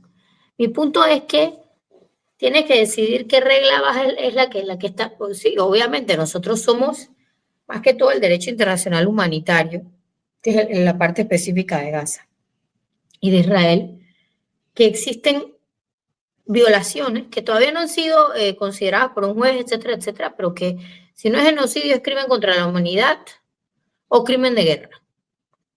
El tecnicismo tenemos que definirlo, ¿no? Sí. Pero en el caso de Panamá, cuando hace el reconocimiento a Palestina, ya se han dado acciones de facto que lo reconocen. Cuando el presidente Varela fue a Palestina y fue a Israel un jefe de Estado. O sea, hay acciones tenues, muy Sí, sí, tenues, sí. que indican que en la no formalidad se hizo un reconocimiento tácito. También en algún momento, en el 2023 creo, sí, o el 2024, inicios, se votó a favor de que Palestina fuese un Estado observador. Cuando tú votas, el voto tiene una intención y viene con una consecuencia o responsabilidad jurídica. Entonces ahí pudiese decirse que hay ya un tenue reconocimiento tácito. Obviamente que se ha violado el derecho internacional, pero si no reconoces un Estado, puedes decir que, bueno, esto no fue un crimen de guerra. O sea, el tecnicismo existe. Tú puedes Claro, usar el claro. derecho internacional como tú quieras. Pero mi punto de partida era que ya esto ya no es una acción jurídica. Esto no es una acción de derecho internacional. Esto es una acción política que la mayoría del concierto de naciones, porque detesto utilizar la palabra comunidad internacional, que para mí no existe tal cosa, que en el concierto de naciones se ha reagrupado para establecer un precedente. Mi punto es, obviamente, que tenemos que ver el interés nacional, pero el interés nacional cuando está siendo sobrepasado por la dinámica doméstica y Claro. nuestra dinámica hacia afuera, sobre todo porque formamos parte del Consejo de Seguridad. Es que si no hubiésemos sido parte del Consejo de Seguridad, tal vez no hubiese sido ni tan siquiera relevante Sí. que Panamá tomó una decisión. Ya no lo presidimos, creo que ahora lo está presidiendo Pakistán, en ese Sí, orden. Pero en algún momento vamos a ser también aislados. ¿Me explico? sí, sí. Y te lo digo porque cuando fuimos, y lo digo aquí, o sea, al foro de Antalya, el propósito de ir al foro de Antalya era conversar con el mundo musulmán que no entendía cómo Panamá no había reconocido a Palestina en ese momento, y que esa decisión yo, ¿verdad? Estaba poniendo en prejuicio que fuésemos parte o no del Consejo de Seguridad. O sea, está viendo el precedente. Entonces, puede darse un aislamiento político también hacia nosotros. Entonces, es una decisión que sí, el derecho internacional está, el derecho internacional apoya la decisión de Panamá porque nosotros tenemos una doctrina que para poder, que no es tan cierto porque en otro momento hemos reconocido estados que todavía no han tenido el control, está bien. Lo que hemos utilizado a través del tiempo no ha cambiado, ¿eh? Eso se ha sido constante y tiene validez bajo el derecho internacional. Pero ya no es un tema de derecho internacional, esto es una presión política que tiene objetivos a largo plazo de tener una repercusión jurídica, de reconocimiento formal de un Estado Exactamente. ya constituido. ¿Qué vamos a hacer si empiezan a aislarnos? Es que yo creo que ya, hablando, o sea, qué bueno que lo pones así, porque para mí el tema es un tema de derechos. O sea, yo la primera vez que fui a Israel y a aprender de estas cosas, una de las ideas que yo saqué, que nunca se me olvidan, es que alguien me dijo, el problema de los palestinos no es un problema de territorio ni de nacionalidad, es un problema de derechos. O sea, los palestinos son gente sin Estado. Y al ser gente sin Estado, no existe. O sea, ¿qué garantía legal pueden tener si no tienen nadie que enforcement? Pues, o sea, ¿a quién pertenecen? ¿Qué pasaportes tienen? ¿Me entiendes? O sea, ¿esto qué es? Y es una cuestión que hace mucho tiempo nos pusimos de acuerdo que todos los seres humanos tienen que tenerlo. Pero es en ese conflicto se dio esa eh, confluencia de factores en el que son ocupados, o sea, están militarmente ocupados desde la guerra del 67 por una potencia que no los quiere. Porque perfectamente si fuera otra circunstancia, la potencia podría decir, bueno, que se hagan ciudadanos israelíes. Pero obviamente eso es precisamente la idea que no quieren. Entonces, es un conflicto que tiene estas contradicciones internas que lo hace único y por eso a lo mejor lo hace tan interesante. Entonces, eh, ¿cómo se llega? O sea, estamos hablando de una ocupación militar reconocida por el derecho internacional como una ocupación militar desde la guerra del 67 todavía, pero luego se ha empezado a tergiversar de tal manera de que Israel salió de Gaza como si Gaza se hubiera convertido en un Estado. y no se convirtió, o sea, Israel siguió controlando todo. Bueno, no había aeropuerto porque lo bombardearon, entonces no podía entrar nada por avión. Por tierra no puede entrar nada, o sea, por tierra entra lo que ellos dicen, controlan todo, hasta la parte de Egipto. Y por mar, obviamente, lo mismo. Entonces, el espacio aéreo, el espectro electromagnético, todo lo que se pueda considerar que un país puede tener como elemento de su soberanía, ellos no lo tienen, directamente no lo tienen ni compartido ni nada, no lo tienen y punto, lo tiene otro ente político. Entonces yo creo que lo que está sucediendo ahora es que ante la impaciencia y obviamente el colapso del proceso de Oslo, porque no lo olvidemos, o sea, el Estado palestino, pues que se convierte en observador en la ONU, es la autoridad palestina. Y la autoridad palestina viene de la OLP, que es una organización política, la Organización para la Liberación de Palestina. O sea, en el proceso de Oslo, la OLP se convierte en la autoridad palestina. Y ese ente es el que se le da un cierto reconocimiento en el concierto internacional. Entonces yo creo que hay una impaciencia del mundo de decir, bueno, pero es que, señores, estos seres humanos no tienen ningún tipo de estatus legal, ni de estatus político, desde hace generaciones. Y hay un par de cosas que había pensado que quería decir, ahora me acordé. Primero, es verdad, nadie, o sea, se podría decir nadie los quiere, en el sentido pero es que esa no es la idea. Y eso lo dice mucha gente. ¿Por qué no se van a Egipto? ¿Por qué no bueno, de hecho ya se fueron. Hay un montón en Líbano y en Jordania. Hay millones en Líbano y en Jordania. Pero aspiran a regresar, como tú aspirarías a volver a Panamá, ¿verdad? Bueno, lo mismo. Entonces, eso por un lado, pero alguien, o sea, tiene que existir. Entonces yo creo que estos países lo que están haciendo es forzando a que por lo menos, aunque el Estado de Palestina no exista, de la misma manera que a lo mejor cuando Alemania ocupó la mayor parte de Francia y Francia completa en la Segunda Guerra Mundial, Charles de Gaulle seguía siendo el líder, ¿no? De Francia. Pues habrán dicho, bueno, señores, no existe en realidad, pero ya si lo reconocemos, existe como una idea y estas personas por lo menos tienen derecho a un pasaporte, ya jurídicamente el estatus de esas personas cambia, porque no podemos tapar el sol con una mano y no podemos olvidar ni ignorar que lo que ha sucedido en los últimos casi 2 años en la Franja de Gaza se ha dado en el contexto de una gente que, como decía Galeano, vale menos que la bala que los mata. O sea, esa gente no tiene, o sea, esa gente, todos hemos permitido que se conviertan en no humanos, porque ni siquiera tienen un Estado, o sea, y todavía dice que es que jamás se tiene que hacer, o sea, jamás es una organización política y que practica terrorismo, ¿entiendes? O sea, Una eso es organización otro tema política conceptual. militar. Sí. Exactamente, una organización política con ala militar, no sé qué, que ha usado tácticas terroristas por gran parte de su historia. Eso es otra conversación fascinante, la podemos tener otro día. Pero no se puede ignorar, para mí la mayor conclusión es que si el mundo tiene que sacar una lección de esto, es que no podemos permitir que haya gente que no pertenezca a ningún Estado. Porque tú dices, bueno, en Myanmar, los Rohingya, no sé qué, bueno, pero es que los Rohingya tienen pasaporte de Myanmar.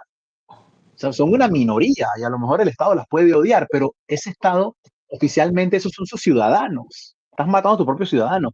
Pero es que nosotros hemos permitido que los palestinos se conviertan en un ente que nadie los quiere.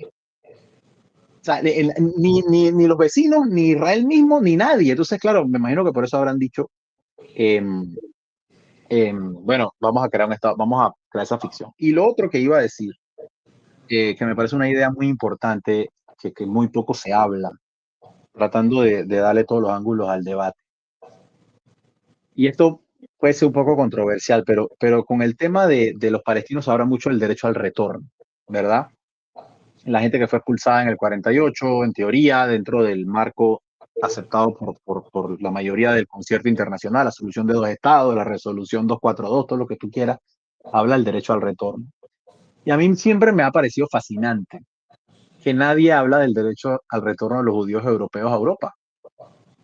Y me parece que eso es gran parte de lo que, de las cosas feas que hay alrededor de este conflicto, ¿no?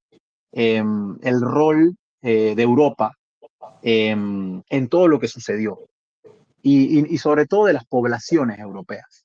Eso es un tabú. A mí me parece que el colaboracionismo europeo con los nazis es uno de los grandes tabúes de la Europa de hoy. Muy poca gente quiere hablar de eso.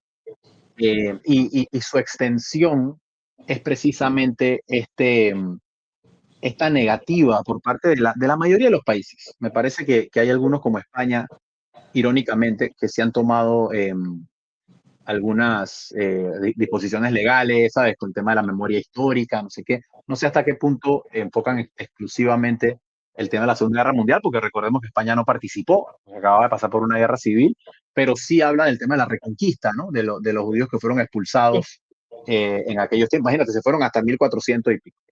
Pero ¿cuántos países europeos tienen leyes de memoria histórica con respecto al Holocausto? Muy pocos. Yo no soy especialista, pero te puedo decir que muy pocos. ¿Cuántos países europeos dicen, Polonia, por ejemplo, que diga, no, aquí había 4 millones de judíos en el año 34 y todos los que están aquí registrados, señores, si ustedes quieren pueden regresar, le damos pasaporte, le damos de todo? ¿Cuántos dicen eso? ¿Sabe? Entonces, eso también me parece un punto válido a considerar, que al final no podemos aplicarle una cosa a unos y no otra cosa a otros, ¿me entiendes? O sea, si tú y yo, por ejemplo, estamos de acuerdo en que si tú fuiste expulsado violentamente del lugar donde tú vivías, tienes derecho a retornar, entonces todos tienen derecho a retornar, no puede ser que solamente unos y otros no, ¿sabes? Y yo creo que todo este tema nunca va a terminar siempre va a ser un tema muy controversial, por lo menos mientras vivamos la gente que todavía hemos estado involucrados directamente. Yo creo que en gran parte por la negativa europea a hablar del tema, ¿me entiendes? A realmente mirarse hacia adentro y decir, hey, ¿qué pasó aquí? ¿Cómo fue posible? ¿Me entiendes? Yo hace poco leía un review de un libro sobre el holocausto en Lituania, que siempre me ha parecido uno los casos más fascinantes porque eh, para principios de la Segunda Guerra Mundial, Vilnius era creo que la mayoría de los habitantes de Vilnius eran judíos.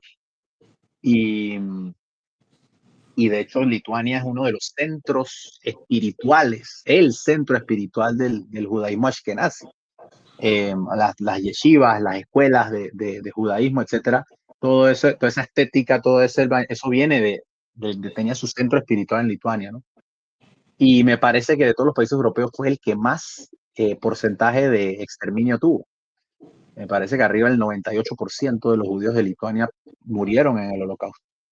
Y los que quedaron, pues salieron hacia Estados Unidos y hacia Israel, o a lo que en lo que se iba a convertir en Israel. Entonces, y te puedo decir que la sociedad lituana no es una sociedad que necesariamente quiera hablar mucho de este tema, ¿no? Y así pasa con todos estos países, Hungría, Ucrania, o sea, you name it, ¿me entiendes? O sea, estamos hablando de toda Europa, ¿sí? Rumanía.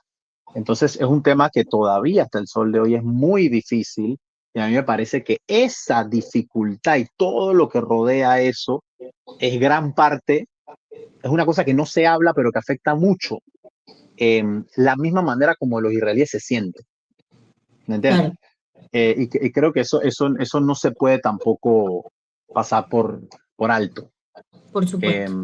cuando se habla de esto. Yo creo que es bueno que dedicamos este tiempo. Hablamos de varias cosas, tocamos varios Ujú. países, pero con un epicentro, ¿no? Eh, yo creo que también quedan pendientes otros análisis que hemos comentado, por ejemplo, ya la parte de este cambio de orden en nuestro continente y cómo repercute. Porque sí, sí es cierto que se trazaron líneas, que se cruzaron líneas en Europa, en el Medio Oriente, pero se están cruzando aquí en el Caribe. Ya tú lo mencionaste. Ujú. Esas mismas líneas se están cruzando. Métodos, mecanismos, procedimientos que se habían llevado en cooperación con el Comando Sur por varios, estoy hablando de décadas. Y para el caso nuestro, aquí no es el terrorismo, aquí es la guerra contra las drogas. O sea, cada región tiene su especificidad. Bueno, ahora los mezclaron. Ahora son terroristas los carteles, ¿no? Siempre se me... Bueno, sí. Conceptualmente, ¿no? Exacto.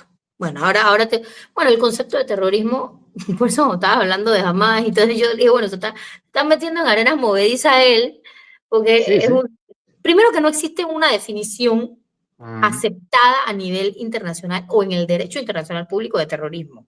Y ahí empezamos mal, solo para que lo sepas, ¿no? Sí, Entonces, sí. eso es un tema. Pero ya yendo al tema de las líneas que se han cruzado aquí,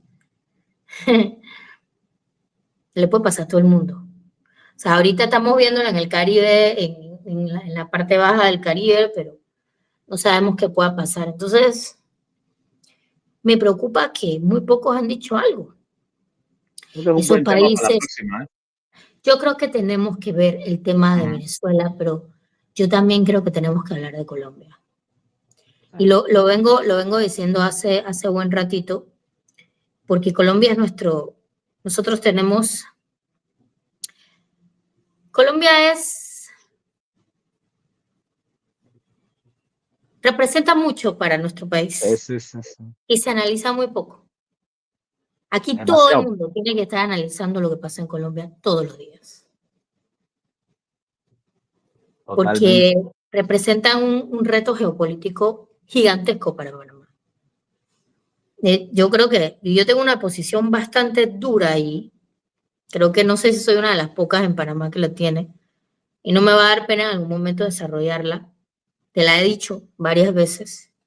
Eh, yo creo que cualquier desestabilización en Colombia es una amenaza directa, crítica, geopolítica para Panamá, más que China y más que Estados Unidos. Entonces, el tema del Caribe el colombiano, el Caribe venezolano, la dinámica con lo que está pasando en estos momentos en Colombia. Yo no soy experta en Colombia, ni planeo serlo, pero me encanta y me fascina la política doméstica allá. Le doy mucho seguimiento y tengo un gut feeling de que las cosas pueden deteriorarse. Y la afectación directa a nuestro país en todos los sentidos va a ser tal vez un choque para todos nosotros. Entonces, el tema que de Venezuela, obviamente, independientemente de que nos guste o no nos guste una cosa, lo otro, que yo creo que el análisis geopolítico tiene que elevarse a un nivel de frialdad que no tenemos aquí, lastimosamente, puede repercutir también, porque nosotros somos uno de esos países que más lleva a cabo acciones conjuntas con el Comando Sur. Entonces, así como se violan aguas internacionales de otros países, de otros países, se van a violar las nuestras. Sí. Y seguimos cruzando la línea, seguimos cruzando la línea. Entonces hay que tener muchísimo cuidado aquí y no dejarse, como dice el camarón que se duerme, no dejarse dormir en los laureles porque, o sea, y el tema del ejército en Panamá, si hay, si debe haber, si no haber, es un debate que tiene que darse en este país. ¿Por qué no? Con la ayuda de Estados Unidos está bien. ¿Cuánto ha Sí, logrado claro. Pakistán con la ayuda de Estados Unidos? Se han convertido en una de las mejores inteligencias de su continente. ¿Por qué creen que Saudi Arabia, Arabia Saudita hizo un deal con ellos? Porque tienen fuerzas capaces de pelear guerras simétricas y asimétricas y eso es gracias a quién. Entonces nosotros tenemos la capacidad también de hacerlo con Estados Unidos. Esto no significa antagonizarnos, es entender y usar nuestros activos geográficos, nuestra capacidad de conocerlo a Estados Unidos mejor que cualquier país en Latinoamérica, lo siento. Siempre lo he dicho, Nosotros para deberíamos ser el país indispensable para todos, por pero para ellos supuesto, también. pero es que también los conocemos bien. Y ellos a nosotros, porque hemos vivido en un concubinato escandaloso por 100 años antes de que se fueran del canal. Entonces lo entendemos muy bien. Esa frase concubinato no le gusta a nadie, tampoco le gusta la relación especial e íntima. Recuerdo que había un embajador que se molestaba, pero es la verdad, o sea, las cosas hay que llamarlas por su nombre. y entender que el tema de la seguridad en la región, en el continente más violento del mundo,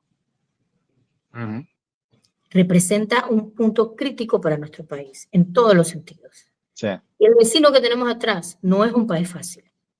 La frontera que tenemos con ellos es una de las más complejas del mundo. Del mundo. Entonces, creo que ese análisis debemos hacerlo en la próxima, si es posible. A mí me encantaría oír tus puntos allí y enfocarnos a ver cómo esas líneas que ya hemos analizado en Rusia, en Gaza, que se han cruzado en Armenia, en Azerbaiyán, se están cruzando acá. Yeah.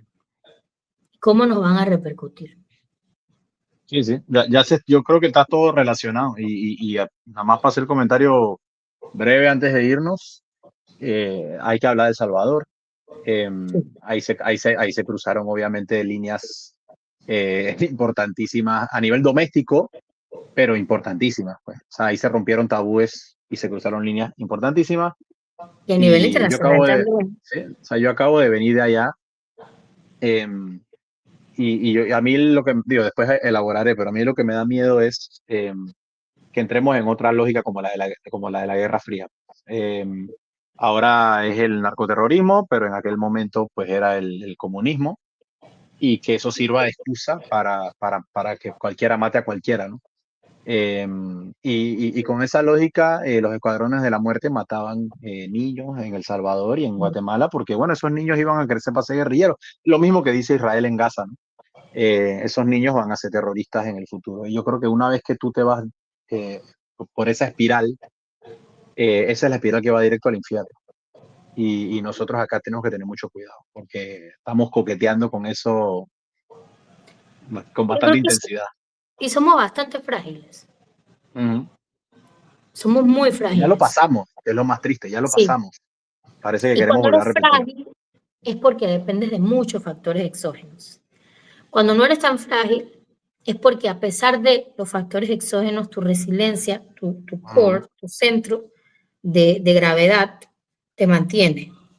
Panamá es un país para bien, pero también para mal, sí, que depende mucho de esos factores exógenos que gravitan alrededor. Por nuestra geografía, nuestra historia, no es una crítica, es una descripción completa de nuestra realidad. Y el serlo nos hace muy frágiles. Entonces, esa fragilidad no puede ser ignorada. La mejor manera es entenderla para poder llevar a cabo las acciones a futuro. Yo no estoy hablando de un año, nada más 5 años, que hay un montón de gente que quiere ser presidente. Bueno, empiecen a pensar en eso, porque les va a tocar a ellos. Sí, sí. Así que... bueno. Imagínate que la guerra contra las drogas, el paradigma de la guerra contra las drogas, que al final es una membrana, o sea, si no es parte, está en contacto con la membrana externa, que puede decir terrorismo, lo que sea, mute, que es lo que está pasando. El paradigma de crimen organizado, guerra contra las drogas, mute a una lógica como la que teníamos en la Guerra Fría, pues a una lógica de guerra civil, o sea, de que es lo que más o menos ha hecho Bukele en El Salvador, de decir, bueno, es que aquí estos señores no tienen derechos, no tienen nada, este tipo de soluciones donde pagan justo por pecadores, etcétera, y eso está pasando. Y todos nuestros países tienen problemas de crimen organizado, todos. Entonces, es lo mismo que la Guerra Fría, pues lo mismo, todos teníamos izquierdas, todos teníamos guerrilleros, todos teníamos no sé qué, y cada quien lo manejó de una manera distinta, pero lo que emanaba del centro de poder en el norte era apoyo irrestricto a cualquier brutalidad que tú quieras cometer contra esa gente. Y ahí estamos hablando de escuadrones de la muerte, de paramilitares, de falsos positivos, o sea, se abrieron las puertas del infierno. Y parece que las queremos volver a... Yo estuve en la última vez que estuve en El Salvador, la primera vez estuve en el Mozote, donde hubo una de las peores masacres de la guerra civil salvadoreña. Y, o sea, yo sinceramente no, ojalá que no vayamos por ese camino, pero pareciera como que... Nuestra sociedad es un poco distinta. No, yo no estoy diciendo que yo esté en desacuerdo o de acuerdo. Esa no es mi opinión de lo que está pasando en El Salvador. Me refiero a que no volvamos a abrir las puertas del infierno a este tipo de autodestrucción de nuestras sociedades por, por, por fuerzas que vienen de afuera. Así es. Bueno, yo creo que tú iniciaste, me toca a mí concluir. La conclusión es esa. Valió la pena, creo que dedicarnos un buen tiempo, porque no lo habíamos hecho, a un análisis que obviamente es una pequeña arena del mar, una gota del mar. Esperamos que, yo creo que van a haber nuevos developments, nuevos desarrollos con relación al tema de Gaza. Me cuesta en mi visión muy realista del mundo entender cómo podrá el primer ministro Netanyahu validar o legitimizarlo las reglas del juego establecidas hoy eh, en su propio país, que parece tener una representación muy alta ya de una idea conceptual distinta a lo que estaban imaginando. Conclusiones, las líneas se han cruzado las líneas de ese orden jurídico político que creíamos tener, y yo creo que también tendremos repercusiones en nuestro continente y ya la estamos viendo. Y vale la pena un próximo análisis al respecto. Así que agradecida con los que nos ven, con los que puedan ver este capítulo, que aunque largo, hace un buen desarrollo de las ideas que hace tiempo queríamos dar, y nos vemos en la próxima, pues, si Dios lo permite. El próximo va a estar mejor todavía. Bueno, espero estar también yo, porque por un tiempo no voy a estar y yo creo que Ricky va a poder también adelantar en ese momento que de Igualmente maternidad. invitados bien interesantes. Sí, perfecto. Bueno, dale, vamos para adelante. Nos vemos entonces. Bueno, buenas noches. Hasta luego.